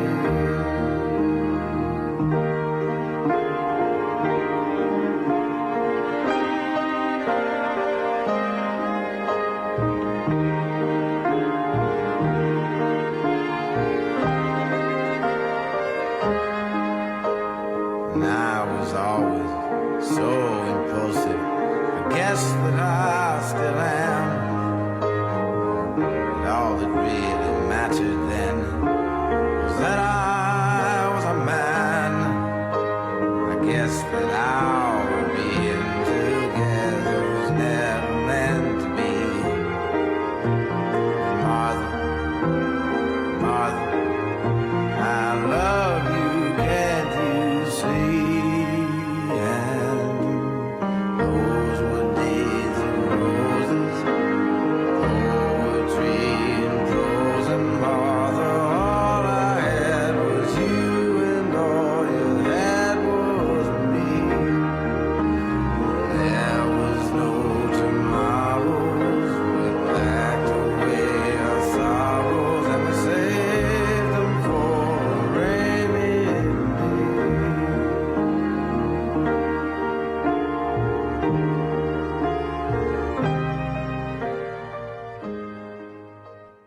How's your husband? How's the kids? You know that I got married to. Pamela Adlon. Better Things season 4 premieres this Thursday, 10 p.m. on FX. Love her. Season, and we always love her. She's a very cool person. Okay, I'm gonna say it. She's very cool. She's very cool, and we don't have a lot of cool people in this world. Once we lost Miles Davis, we were deep in trouble. What are you gonna do? There's nothing you can do except for watch Better Things season 4. I thought that Chris was cool, but then one day he beat up Earl, licked Earl's blood, and then started singing American Pie. And I'm like, that's not cool. Yeah, I know. I go, that's not cool, man. Great music. I know. Pamela loves that pool, Chris. She loves it. Yeah. That was nice. Mm-hmm. Well, you got literally two of Chris's only favorites. I know. Both piano players from L.A. You must be head over heels in love with Pamela Adlon, Of course, Chris. who could not be in love with Pamela? You know what? That's right. Good for you, Chris. Thank you. Maybe you could marry one of her daughters, and I could be an in-law. Oh, that would be nice. I guess technically I wouldn't even be an in-law now. I come to think about it. But if you adopt Chris, you will be. Yeah. I would adopt Chris right now. Cut into your money a little bit when I die, Gail, but, that picture that went up of us where we're afraid to touch because of the coronavirus. Good job. I love that I picture. love that picture, too. We're really color coordinated. I can't believe how ridiculously coordinated we are. Then Billy Buttstuff says, get a load of the Reservoir Dogs over here. I don't think we're very Reservoir Dog looking. Well, you know what? Billy Buttstuff, I think that's a compliment. That's just me. I think the name Billy Buttstuff is a compliment. Uh-huh. It is. Because butt stuff can be fun. I know. Earl loves it. Mm-hmm. What's your favorite of the butt stuff, Earl? Earl likes to take it to the rim. The only way. Oh, my good God, We do it with guys and dogs. That's the Was part that a I laugh or a sick cry? How's your husband? How? That was Pamela singing. Yeah, I was She crying does- during that song. Oh, I know.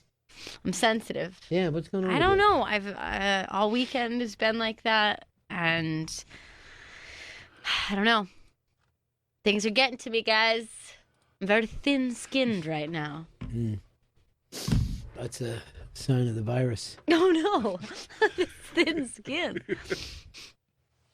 I just feel pretty optimistic about everything. I hope it all works out. With the virus? Mm-hmm. I was seeing that they're saying that you have to sing happy birthday twice while you're washing your hands. It's got to be good to never 20 gonna seconds, so they said happy birthday twice. But other people were saying that's boring. Nobody wants to sing it twice, so some people were throwing in some other suggestions. I say Beetlejuice 3 times. It's not enough. Some people said the Imperial March, which I think is more fun. Dun, dun, dun, Dun, dun, dun, dun, dun, dun. It's like, that's weird. That's when babies get out of the bath. I forgot to tell you, I ran into Bloomberg over the weekend. You did? What? Yeah, I just turned my back on him. I don't even see you. Stop and frisk. Why don't you stop and frisk this, Frisky? And then you grabbed your balls? Yeah. Oh. I was going to do that anyway. Bad news for you, Chris. Harrison's Ford Call of the Wild was a box office dud. That sucks. But you know what You is said that? it was going to be a hit. I know. Yeah. You know what was the indie hit is the Impractical Joker movie. Oh, man, that's exciting. Yeah, it is, isn't it? Yeah.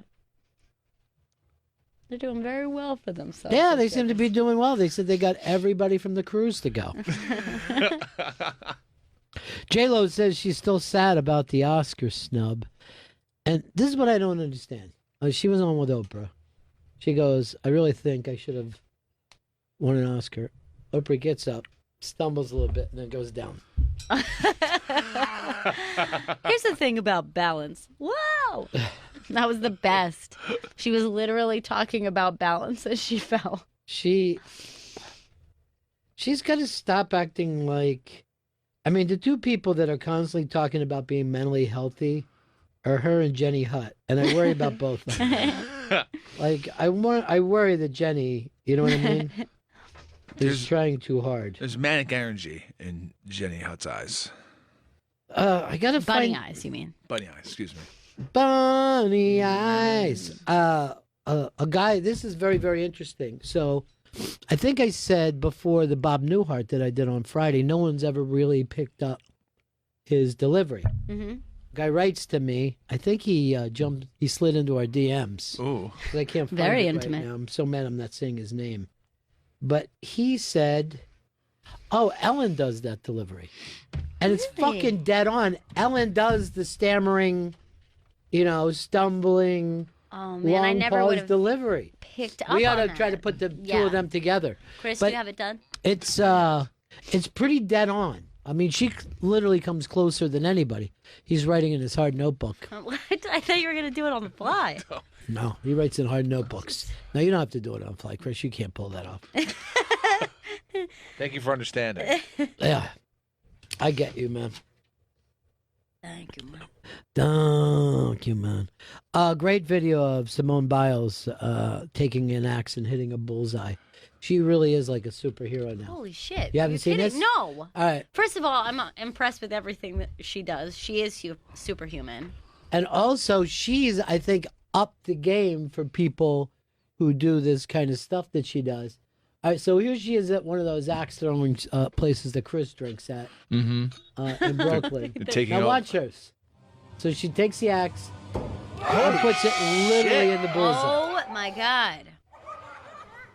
She's a superhero. She really is. That's like a superhero thing to do. She leaps, she throws, she jumps. She's everything good. Ooh. I like that she's surprised by her physical abilities. Really? You know who you are, right, Simone? Yeah, you get it. Mm-hmm. Chris, a couple people have asked me that you unblock somebody. I don't know who you block or who you don't block. And I had to write back to them, I don't understand Twitter. I had to tell Monroe Martin that the other night. He's like, who's this guy on Twitter bothering me? And he's putting at you. And there is no me. I don't. Right. I don't touch the Twitter thing. I do touch the Instagram stuff. Yes, I you find do. that to be fun. You know why? I'd rather look at a picture or a little movie Mhm. than read somebody's stupid thoughts. But Twitter, that's all Fish Stanley. They call me the Fish Man on Twitter. That's right. But yeah, when people get blocked, things happen. Well, unblock. I think, you could feel like you got to move on. Okay. Ryan, I take out my marching orders from you. Yeah, like when Donald Trump comes along and says, release the guy who stabbed the fucking, good.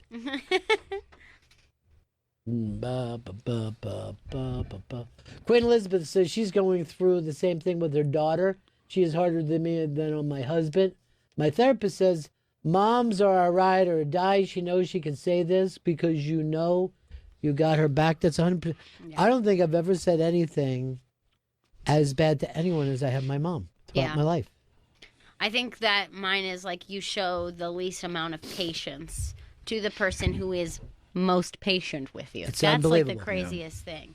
Where like you put up with a lot of things that other people say, or somebody like forgets something about you, and it might like kind of be like, I can't believe they didn't remember that. But your mom, you're like, are you serious, Mom? You know it's the most important thing in the world to me, right? Well, thanks for fucking nothing, because I'm hungry now. I want a fucking mayonnaise on top of that. No, I don't want salad dressing. Just stupid. Just fucking Mom, stupid. I told you. So, I'm going to tell a quick story. This is something very weird that happened with me and my mom. Earl, I don't even want these people to comment. I want you to comment. Because you're my... Okay. You're kind of my spiritual advisor. So, I had a very weird experience in LA after I was with Carl Reiner. That night, I was thinking that Carl Reiner was telling me that he was in the South Pacific when my dad was there. And he was doing shows for all the guys. And I'm just like, what were the audiences like? He's like, they were unbelievable. You know what I mean? Like, these guys just wanted not to be in a war. You know what I mean? So people singing and dancing, it was just great for them. And, you know, I guess, you know, they had skits. They basically took a variety show around. And I was thinking to myself, that's just when my dad was in the South Pacific. I wonder if he saw Carl. And it was the first time, you know, I was going to have a question like that and wouldn't be able to get an answer. Not just an answer, but a very long answer about the Philippines during those days and what it was like for an 18-year-old kid to be down there. And then for some reason, I get this thought in my mind, right? I go, my dad had got this idea in the last year of his life. He goes, maybe he's sitting around a lot and all he's doing is watching TV. His legs are bad. And he goes, I'm going to learn how to play the ukulele. He's 92 when he says this. And he gets the ukulele, and of course his hands aren't good enough, and his strength isn't good enough, and his eyesight isn't good enough. But we all thought it was an amazing thing that he even would want to do it. And I got this thought, I go, maybe I should get that ukulele and learn how to play it, and I could play it, a song with Juju. I don't know. I mean, to me, in the course of my lifetime, this is one of the dumbest thoughts I've ever had. But it wouldn't leave me. I was thinking about it when I was the last couple of days in L.A., and I was thinking about it on the airplane. And it was a weird kind of returning thought to have. I talked to my mom yesterday, and she goes, Ronnie, would you... She goes, your dad didn't have any jewelry or anything. He didn't wear rings and watches and stuff. But would you want that ukulele? Maybe you could play a song for Juju. Now, why the hell would me and my mom have the same weird idea? Mm-hmm. Earl, you're my spiritual advisor. What do you think that means? I think that I mean, obviously the connecting thread is Juju, but and the ukulele. You can't say that word, can you? I can't. I always struggle with that word. All right. So it means nothing to you other than the two things of this world. But it's a beautifully cosmic moment. Can I say that I feel that you both were given that thought? That's initially when I heard that story, that's what I hear. Both me and my mom were given that thought from somewhere else. Yes. Now, all I could figure that the ukulele represents death. Mm-hmm. And I'm the next to get the ukulele. Yes.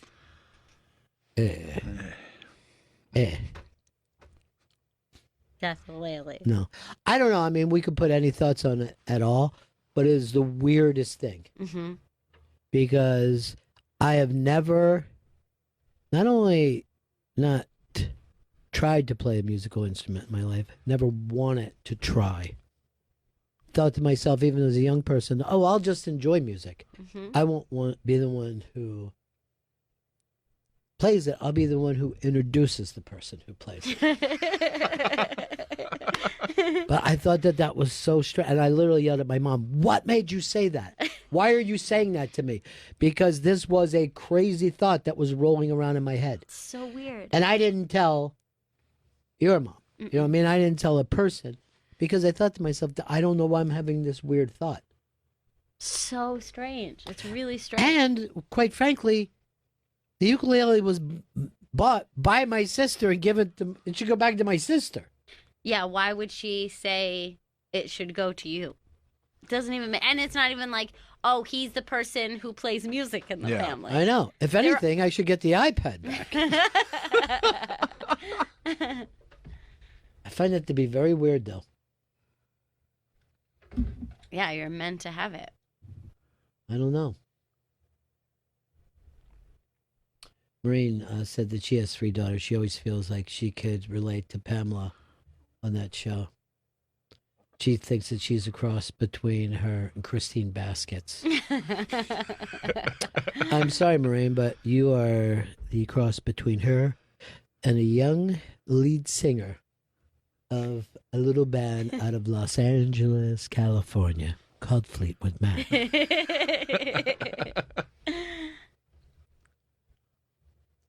Maureen's daughters are so beautiful. They're gorgeous. And they are like, they look so similar. It's crazy. You know what I mean? Like, they look like 3 stages of the same person. Of Maureen. Yeah.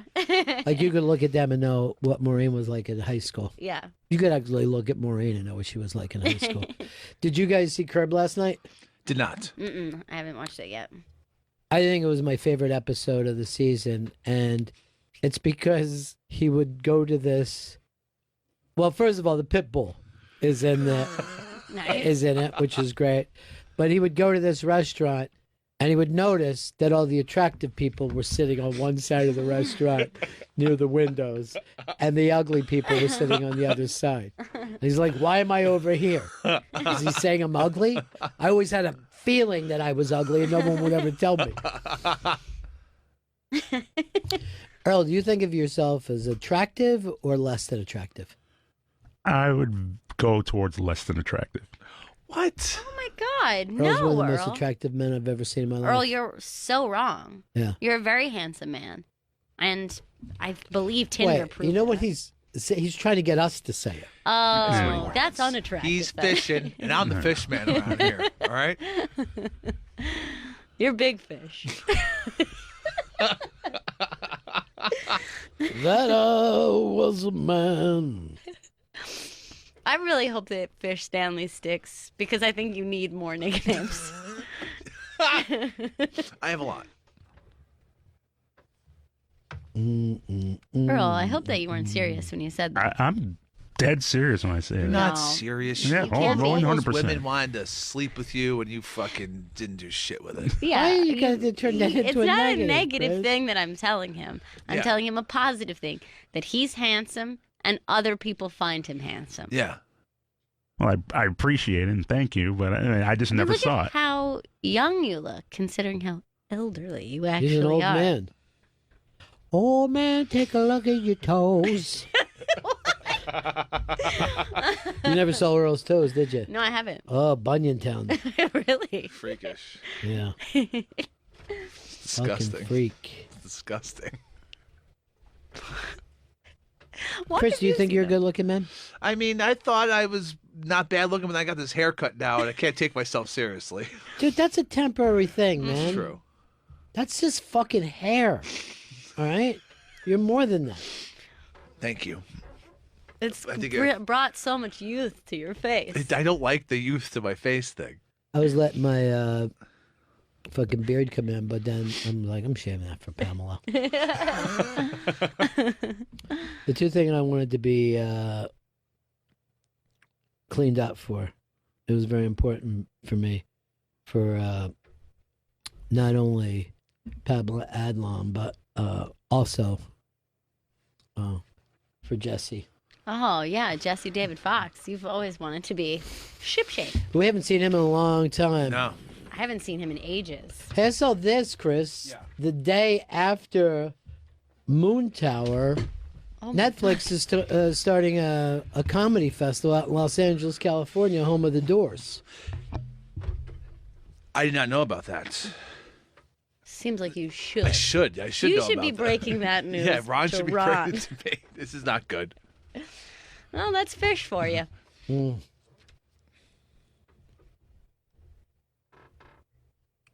All right, Jesse is doing a live edition of his Good One Thursday, April 22nd, Union Hall in Brooklyn. Oh, nice. Do, do, do, do, do, do. Mm-hmm. Ric Ocasek's widow, I'm trying to figure this out, was an interesting, it was on CBS Sunday Morning, right? So, what's her name, Earl? She was the it girl. Paulina Poroskova. You could say Poroskova, but not ukulele? Yeah, I'm So- probably getting that wrong. They were separated, right? When he died. And she's left out of the will. Now, I don't see how that could be. I feel like that money was theirs until they were divorced. Right. Yeah. That seems like it. Because he would have lost money in the divorce. Yeah. Yeah. And he wasn't the only one making money. She was a supermodel and still is a supermodel. Right. You should see her now at her age. Oh, really? Silver hair, gorgeous. I'd like to see. Look at her. Oh my God, stunning. She's 104 years old. Now, Hold on. he was a lot older than her. But here was the funny thing. So, the fucking Cars, in my opinion, one of the great fucking debut albums of all time. And completely changed the sound, right? The Cars brought coldness to rock in such a weird way. Everybody before that was sweating up every show that they could. You know what I mean? And then they were just there, and I don't mind you coming around. It was so weird. Great band. But when he married her, because she was a supermodel, everybody was like, why would she marry Ric Ocasek? She's beautiful, and he's a fucking hideous fucking shitball. I mean, literally, everyone said it. And I'm like, I don't know, maybe because he's the fucking lead singer of the Cars? Yeah. I mean, isn't that enough? I mean, he's cool. And also, to be fair, anyone is not going to compare physically to her. That's right. She could marry a male model, and we'd be like, what are you, fucking nuts? What's wrong? But she went in the other direction, married a fucking dude. Not only a great songwriter and all, but great producer. They produced the Weezer albums that you children love so much. We do. Can't get enough of them. You listened to them when your hair was longer and you were cooler. Yeah. Now, I missed that version of Chris. here's the thing, though. Why would he have fucking done that? Why wouldn't he just go, you know what, we spent all those years. Did she do something so hideous? How could she? Look at how pretty she is. She's so It's fucking impossible. beautiful. Pretty people don't do bad things. And she was taking care of him at the time, like living in How the do you house. know? That's the story I But read. seriously, is that true? I don't know, Ron. I mean, would you do that to somebody who was taking care of you? Take them out of the Great will. fucking point. I like to look beyond the fucking headlines. You know what I mean? Like This is Knives Out, really. I just saw that movie, so I'm going to reference it as though it just came out. Just saw it this weekend. I'll just say this, bad title. Don't you think? Yeah, doesn't quite fit. I thought there was going to be a big, giant knife fight at some point. But I enjoyed it, and I'm ready to talk about it as though it's a new release. I saw it 9 months ago, so it's a little hard for me to remember. I think there was a twist. I think, Chris, you Yeah. saw it like when it came out, right? I saw it, pretty early on, yeah. You saw the can. Mm-hmm. Cool. I bid for it for distribution rights. I offered $200 American. I hope you got it. I didn't, Ron. Now, Christopher, It's embarrassing. what am I doing today at 5 o'clock? I'm going to be on the show. You'll be on the Ben and Bilal show. That's on Canada Talks, channel 167. You'll be on around 5:10 p.m. 5:10? 5:10. This is a brand new show. Brand new show. With Is this their first day? This is their first day, their first show with our buddy Ben Miner Mm-hmm. Love Ben. and Bilal. Nice. I love Bilal, too. Yeah. No, here's the thing. Is that like, first guest? You're the first guest. That's historic. Yeah. First guest. Where on the can Ben- people hear him? Sirius XM at channel 167. The channel's Canada Talks 167. And how about the people who don't have Sirius? How are they going to hear it? I mean, I'm not sure they could sign up for Sirius and then get and just tune in to channel 167 at 5:10 p.m. East today. Ben and Bilal. We gotta do. He's so weird, right? He's a strange kid. Then I call him kid because of this little kid Yeah, me haircut. too. I'm a child. Kid. I'm a fucking child. You're like Benjamin Button. You're getting younger by the day. Pamela Adlon's PR person said to me, "What's with the perp?" I go, "He's not a perp. Not yet, anyway." All right, we're gonna break here. Jesse David Fox is next. He's over at thebigvulture.com. He's got a big podcast, good one, a podcast about jokes. And are you gonna do the plugs, Chris? I am, yes. Thanks. Right back, Bennington. We'll be right back. This is Faction Talk 103, The Bennington Show.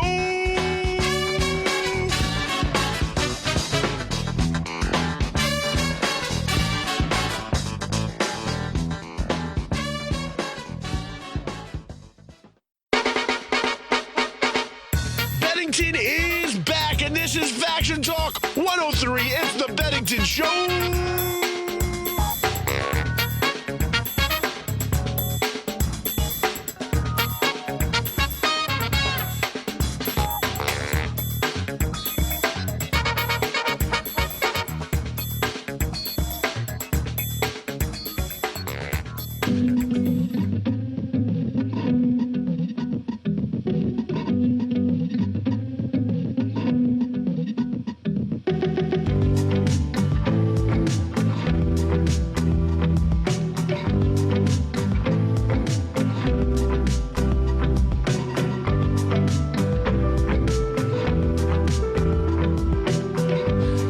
Welcome back to Bennington. Jesse David Fox is in studio. Whoa, long time.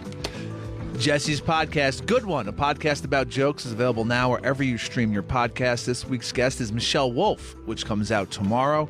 And upcoming guests are Ronnie Chang, Kevin Smith, David Wayne, Taylor Tomlinson, Daniel Sloss, and Hannibal Buress. Oh, cool. And now we were just discussing whether this is inappropriate to have a fun podcast during the Great Plague of the 20s.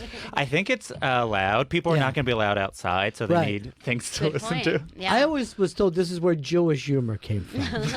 Yes, Well, something tragedy. good came out of the Holocaust. But this is like the health holiday. Are you nervous about it all, or are you fine? I'm going to South by Southwest to do some podcasts, and every day I'm like, are they going to cancel this? And if they Yeah. don't cancel it, should they have? Am I allowed to not go outside? I feel like The crowds is the worst thing that Yeah. could happen.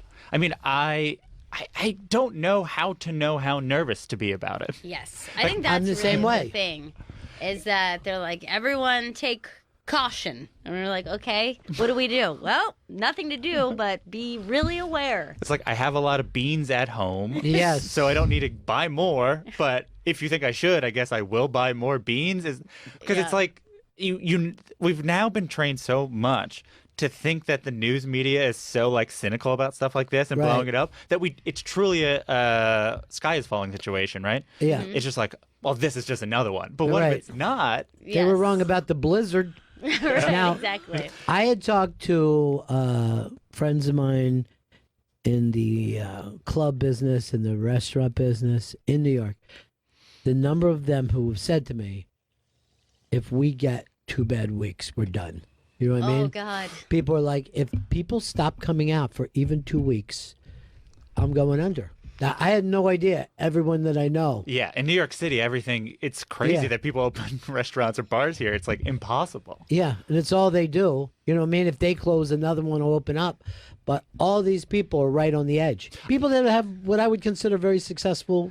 I mean, I imagine these festivals, right? So South by Yeah. Southwest can't go, I imagine, but like, there's like Coachella's pretty soon. Yeah. Or like, I mean, there's just going to be more and more of these, and all those festival companies are completely leveraged because like everything has to go into each one. Yeah. I have no idea. I mean, Netflix just announced a festival. Yes, they just announced one in weeks that they hadn't Yes. talked about before. Great timing. You can do that when you own every yeah, comic. exactly. Yeah. Because I think it's Chappelle and who else? Chappelle's doing. I mean, it's easier to be like, who's not doing it, and that Yeah. means they're just like they're saving it for next year. I mean, Chappelle's doing it, Chris Rock, Jerry Seinfeld, David Letterman, Hannah Gatsby. They own all these people now. Yeah, because it's just sort of it's crazy. It's like it really is like a bragging rights festival. Yes. It's also because the guy that they hired to book comes from festivals, so it's like clear that he'd be like, oh, a festival's where it's at. Yeah. It's in L.A., which is interesting because usually no one does anything in L.A. It'll be interesting if they can get any attention. Yeah, that's what happens like with the New York Comedy Festival, right? It's like everyone's like, is it here? Yeah, I guess it is. Did it start? Did it happen? Yeah, and all the clubs are exactly the same. Right. There's just, the Beacon is booked. Yes. You know? It says coincidentally the Beacon, Carnegie Hall have comedy on the same night, which Right. usually doesn't happen. But like, and there's a party I guess that comedians go to. Very few. Yeah. Very, very few. Only the hungry ones go. Matter of fact, I ran into you one a couple years ago, and all the mic guys were just standing over top of the Comedy Central thing, eating like sliders as fast as they could. Your podcast in this what year? I started 3 years ago, but we had done 6 seasons, but now we're doing it every week. You're doing we're it switching every it to week. weekly. So it started last week, and then I'm just going to keep on going until I guess I die of the coronavirus, or Yes. all Sure. comedians do, and I have no one left to talk about or talk to. I think most comedians, their diet is so bad, and their Yes. travel habits are so bad Yes. that they're probably going to be stronger than most. I will say, if comedians are listening, bring your own mics to shows. Smart idea. Like, they should have been doing it anyway because Yeah. the mics are gross, but like, this is the time. Buy a mic, bring it around with you. Yeah, it's not a bad idea. Maybe I should go around with a suitcase full of mics and just sell it to comedians. Mike's here. Get your mics. Dave Chappelle, you want a mic? No, I'm okay. Kids are like, mic time? No, actual mics. Right. Who's somebody that you want? Haven't gotten yet. I mean, the dream guests are Chris Rock, Tina Fey, Mel Brooks. I always say, like, it just, I always think of like, those are the people I want. I feel like Chris is possible because, like, you know, he'll be promoting a Netflix special at some point and then it's on there. I don't know. I feel like Tina hasn't done press in a while. And I feel like Mel, I think, has like sort of stopped doing long interviews. But I don't know. Sometimes he does them, and sometimes he's hard to catch. I was just with Carl Reiner last week. He did an hour at 97. Really? Yeah. And he's like, we walked into the place. You know what I mean? He's got all the stories. Yeah. And that's the thing when you interview those guys. You Yeah. just have to be setting up the story. There's no way to get something new out of No, it. you 'Cause just you've been- go, Sid Caesar. Yeah. It's like, oh, that remembers me of Dick the Van story Dyke. I've told every 10 years for the last, like, however Yeah. long. But, like, Chris, it's like, to have him actually talk about how insane the way he does stand up, where how he builds material, where he starts and he just sort of bombs for a really long time. Because I've seen him do it. I've seen him show up to shows that he drops in, and he did an hour where he did terribly on purpose. Like, even if he got some laughs, he like looks down, he says, what's next? Like, he won't do well. And I tell it to comedians, like, no way he does that, other than people that know him. It's like, yeah, that's what he does. And that's so weird.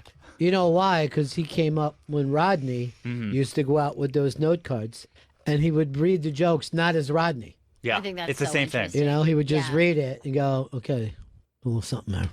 Yeah. Put that in this pile. Right. But where Chris, it's like, it's without the Chris Rock effect. Like, because Right. Chris can sell anything by just selling it like Chris Right, Rock. that's the charisma of The him fake, is going to the make it. fake Chris Rock voice. Yeah.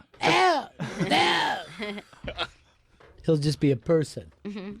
not a preacher. Yeah, but I saw him before his last tour, and it was actually fascinating because he would do stuff that you can tell, like, he was talking about his divorce in a way that you knew he wouldn't actually talk about, but you just Right. wanted to see which parts people were interested in and which part people felt bad about. And then then I realized I couldn't do most of it because I realized my wife is not a comedian and it's not fair, which is very evolved. I feel like most comedians do not. It's very, very true, though. Yeah. I always had that feeling of, radio is the same way. If your wife and kids haven't signed up for this, Mhm. you know what I mean? You can't tell them, hey, everything in my life is on the table. Because they didn't ask to be in your life. I really just feel like, if they grow up and want to do it, then that's their fault. Yeah. I I had talked to Ray Romano about, like, if his kids are like, because he was doing material about his kids and they were babies, they had no Right. choice. If they feel weird about it, and I think he's just like, well, they don't mind all the money that buys all the things they want. And also, to them, that's what life is. Like, they only know the life of being material. I imagine they're probably talking to their therapist about how, like, it's hard to create their own identity when they're like these personas. But Well, he seems like a good enough dad that it's I fine. will say this: Ray's made more money than most. Yes. I mean, he may have been the last person to catch that wave. Yes. You know what I mean? Like, that was the sitcom, last yeah. sitcom, big money. Stay one more year, and we're going to give you. Oh, you've sold it to another platform, and we were just talking about that with Pamela Adlon today. And then he went over and sold it to Russia, and Yeah. they start to sell that around the world. Was there any other big comedian starred sitcoms after that? I wouldn't say of that Big. size. I mean, Yeah. King of Queens, if you look at the thing, it was not the same kind of numbers. Right. Modern Family wasn't like a stand-up Right. set. A few people have tried it, but I don't think have caught that. Yeah. Nothing, I mean, that show was so big for Yeah. so long, and and then internationally, and like still get syndicated. Where like you see some King of Queens, but it's not. It's right. Like to have a comedian show that's as popular as Friends is, essentially. I mean, like Seinfeld is the other one, but like it really feels like those are the two that really have lasted in a way. Like, I mean, partly like Roseanne wasn't really even being syndicated even after when it came back. It wasn't like it was on people's tongues. And then now and now people get deals, but nothing really breaks out. Now they're bringing the Friends back to do like a clip show, and this I found out from some people. They're adding 2 friends. They thought it would be fun to have some younger Zoomers. Called New Friends. You know what I mean? Yeah. So it'd be like young Zoomers who are just, you know. And then Ross is like, "What do you think of the New Friends?" Yeah. I don't know. And it's like, why are we calling them the New Friends? You like the New Friends, Stevie? Well, I'm trying to think. They had a kid. Ross had a kid at by the first season. He should be 30. So that kid is probably like can hang out and get coffee. Yeah. I mean, that was like what, 90, Ben. 92? Yeah. Ben. So Ben. we're really, we're coming up on 30 years. I mean, Ross could easily be a grandfather. Yeah. Of another thing that he doesn't pay attention to, just like he never really was there for his own kid. Take that. Here's Ross. the thing, yeah. Years later, finally coming out being like, it was a bad dad, Ross. I'm glad And she Chandler's left him for a woman. Chandler's a homophobe. That's what people have decided after the fact.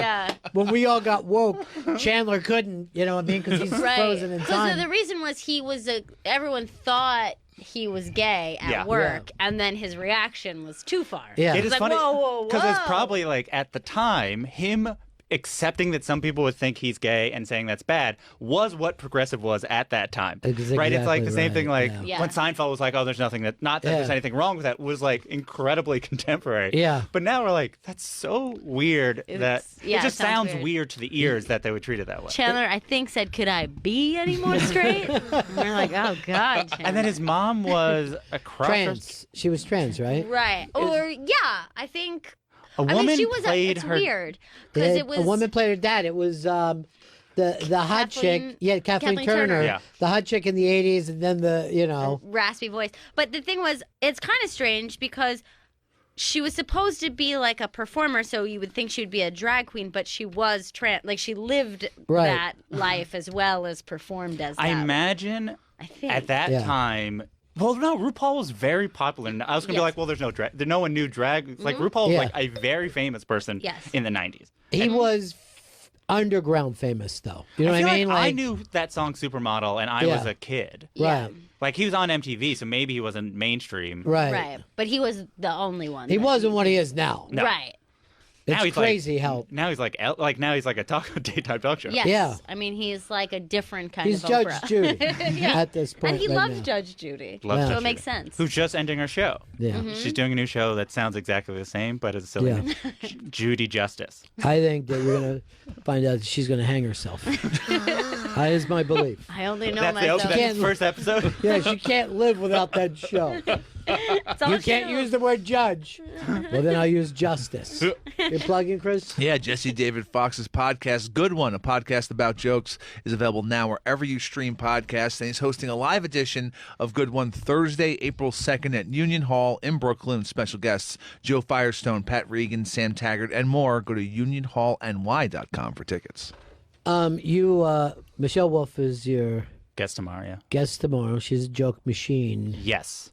She is like a real. It's so. I was thinking because also I was preparing to interview Taylor Tomlinson soon, and they are such joke writers in a way that almost no one is anymore. Right. Like where you're like, this is like so many laughs per minute. Where I feel like most big comedians are like, I could stretch out. I got this persona. Even like the ones that we think are good, their bits are 10 minutes because they're like putting so much of the personality. Where Michelle's like, if you're not laughing every 20 seconds, then I failed. Well, She's she crushes. I always think it's best every comic's kind of best just when they're finding their audience.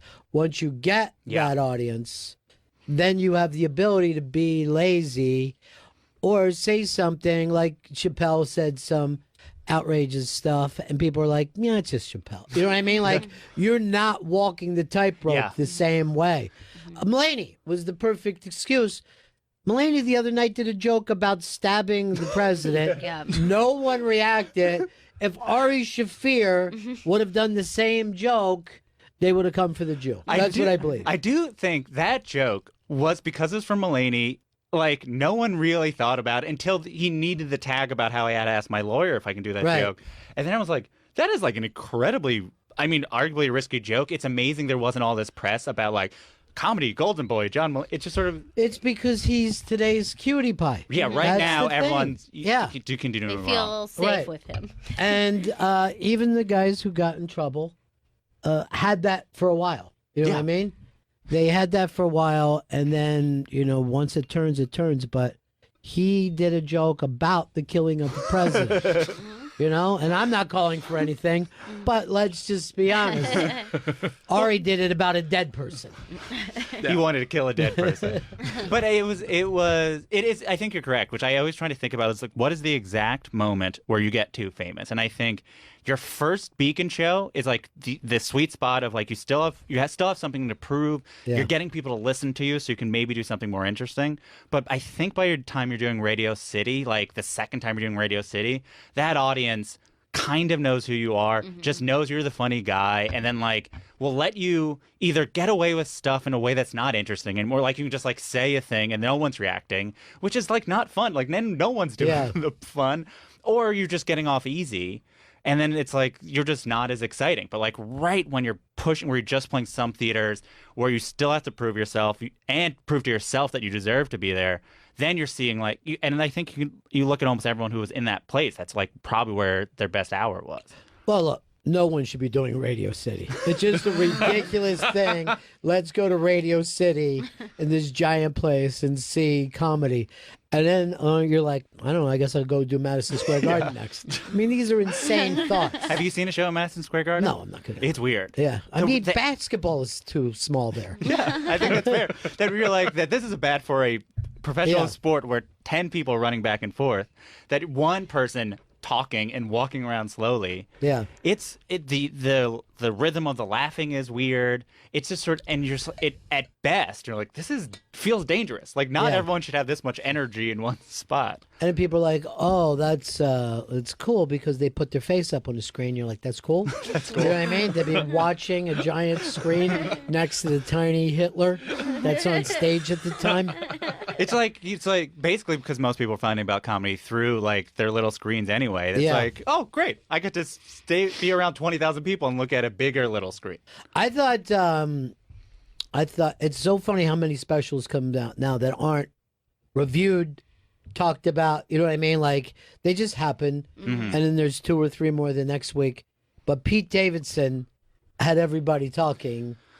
People, I don't know what it is. They're People obsessed really with Pete Davidson. Obsessed with it. Yeah.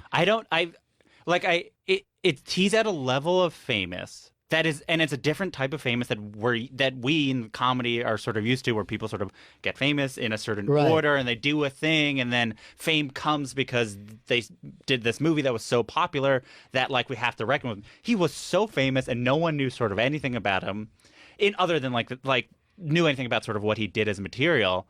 And now he has to do stand-up, and every joke he does is gossip news. Like crazy. Like I remember, like I have people on our staff who are sort of come from the more music world who don't necessarily care that much about stand-up. So he's just like this Ariana's ex-boyfriend, like he's some bum that got a stand-up special because he was her boy. It's like he was clearly he was on SNL years before he met her.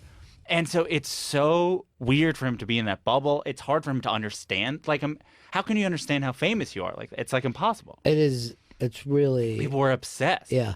And when you said, remember Britney's boyfriend or husband? Kevin Federline? Everybody was all, and then he tried to do something and it became this joke. Popo Zhao. Yeah. Yes. But Pete was, in the same clubs as everybody his same age. He had the people who were above him liked him and all. And when he got SNL, it was like, wow, that's nuts. Pete got that. But there's a couple like stories, he's willing to talk about his mental health. His dad died in 9/11. He dates incredibly beautiful women. Mm-hmm. I mean, just crazy beautiful women. He is a celebrity. Yeah. He is a celebrity that is not. It's somewhat related to his talent, but a lot of it is just related to this mystery of how does this person exist? Yeah. Like I like. Why is he the Pete Davidson of this generation? Like, Right.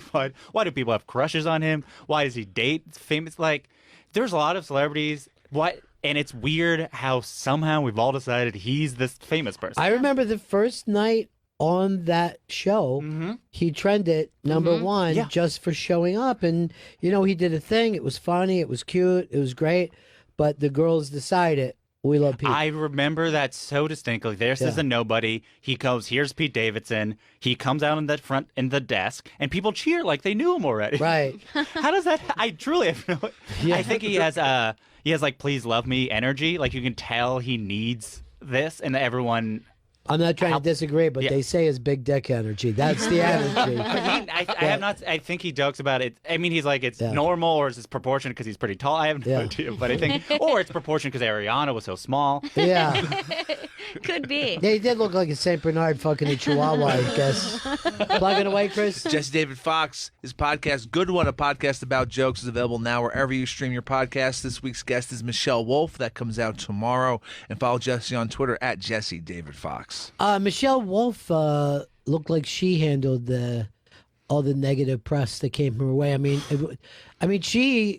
they stopped putting comics in that thing for 2 years. Yeah. I thought this would be done forever. She almost ended the ceremony. Yeah, it's that's a lot of what we talk about because the joke that we talk about is the first joke she wrote after all of that, and it was wild. Like you look back at those jokes, and if you know anything about jokes, it's clear what she was saying. But if you don't know anything about jokes and it's like you just hear words and then you're just like, oh, this must be offensive to this woman because we don't know anything. I remember I was seeing who got offended by it because I wanted to. I remember both sides, and I was like, Maggie Haberman of the New York Times really hated the jokes, and I thought that was so funny because I'm friends with the guys that that moves like Bloomberg viral video from a few months back. So I'm friends with those guys, and they put that video online, and I saw the type of people that reacted, and there was Maggie Haberman not only not getting it, but then getting mad at the joke where she's like, "Well, good satire, I should be able to understand what it is," and I'm like. Just because you're really smart in one way does not mean you have apparently understand the nuances of satire. And it was crazy how smart certain people are, yet have a complete lack of what I talk about is comedy literacy. Like they literally don't understand how it works and which direction things are happening. There's like, oh, it must have been a fat joke because we think this person's fat. It's like, yes. No.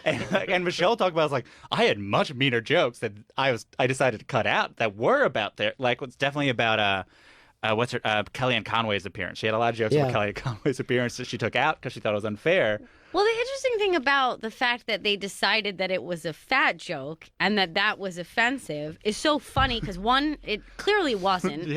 And two, it's so much worse what she's saying about her, which is she's comparing her to a woman who allows other women to be raped and used like breeding cattle. But instead they're like, how dare you call her fat? Yeah, it's an easier I don't think she story. was. I mean, at the end, Michelle will talk about how she ended this thing talking about like Flint still doesn't have water and you guys aren't reporting on it. And that's a problem. Right. And she knew, it's like, you're not going to report on this joke because this makes you guys look bad.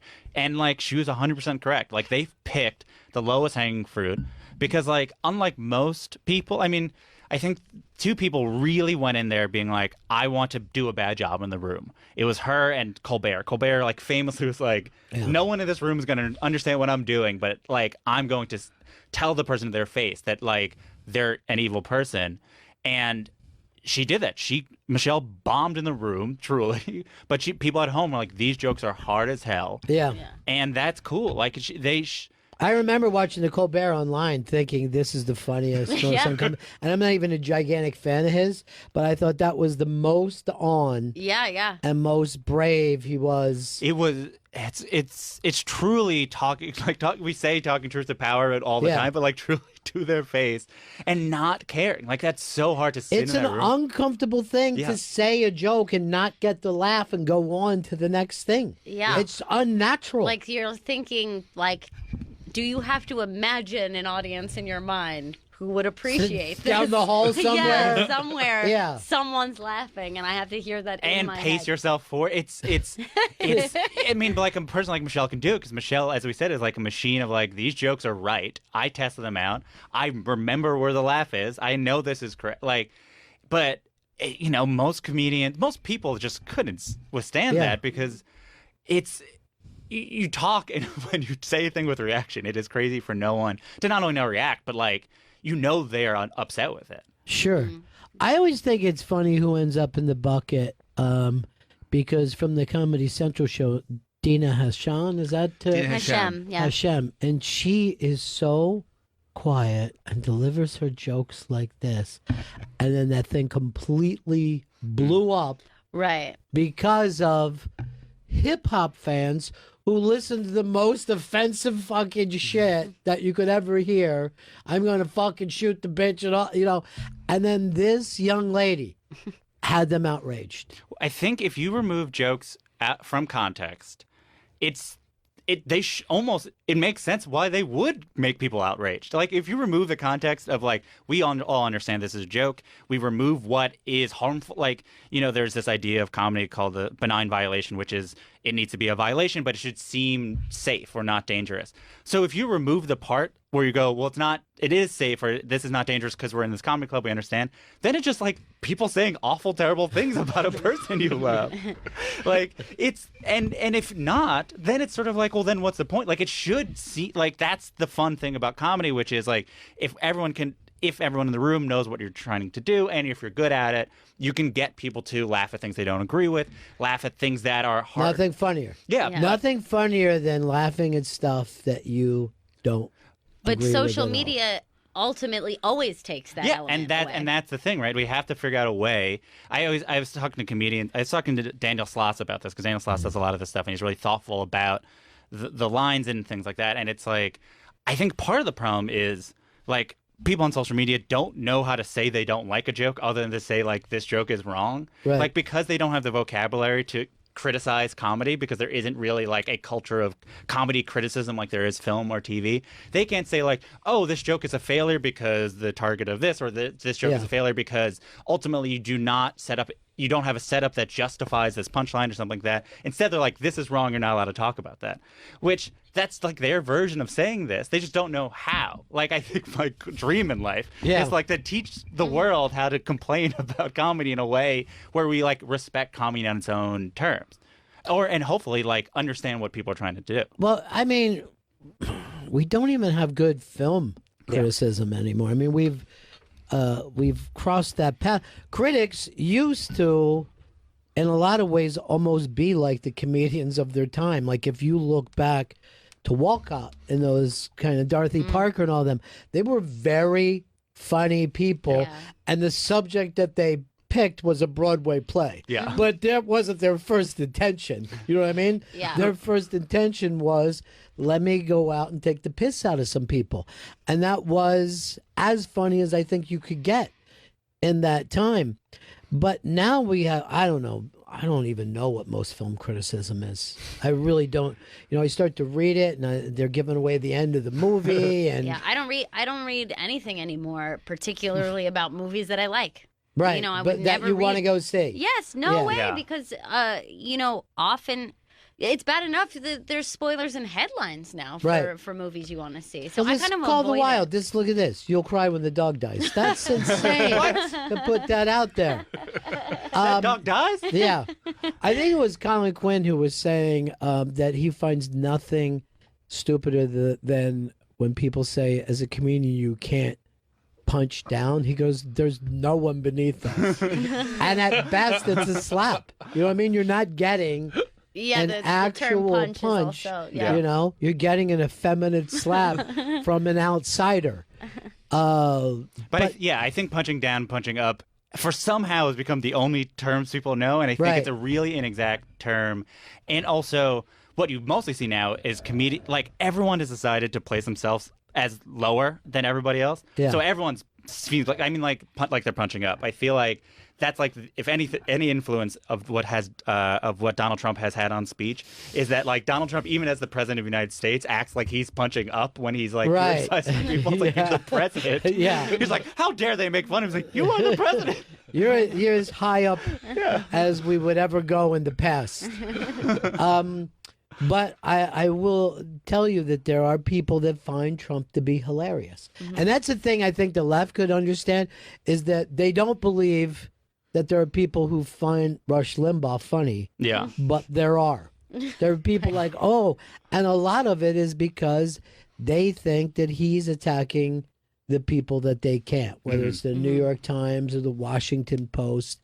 It's something that people don't get, that those things, people are sick of them, you know? Well, it's a thing of things that a Rush Limbaugh would think are power structures for their point of view.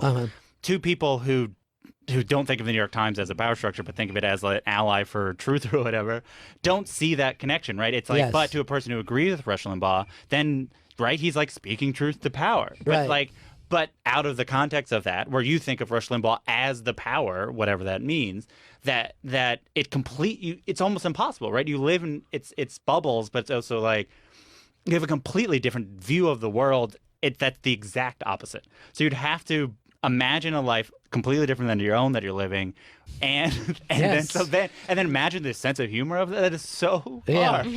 What is the five? When people the five on Fox, what's the guy's name? That Grunfeld or whatever. Yeah. Our guys used to go over and do his show a lot, and then he would just be like, "I guess I don't know. I guess you guys are going in some direction there." But my favorite thing that Trump ever does, he goes, "They think they're the elites. We're the elites," and you're like, "Well, you're not. You're missing the point of the initial joke that they are the elites." You don't have it both ways, which is like, they're the elites and that's bad, but they think they're elites. No, we're the elites. We're like, the elites. So what is the bad? And then he literally says, "I went to better school than any of them." And you're just like, I'm more rich and I have more political influence, so we have to drain the swamp of the people like me, but not me, because I'm on your side. I'm like you. And you're like, what are you talking about? All right, I'm going to ask you quick. Is he going to win again? I don't know anything. I feel like I don't know anything. I don't know where to start to know anything. I can't but feel like he would, but that's because all I know is this reality. Yes. But I feel everyone talks like they know something. We know nothing. Just like with the coronavirus, we don't know.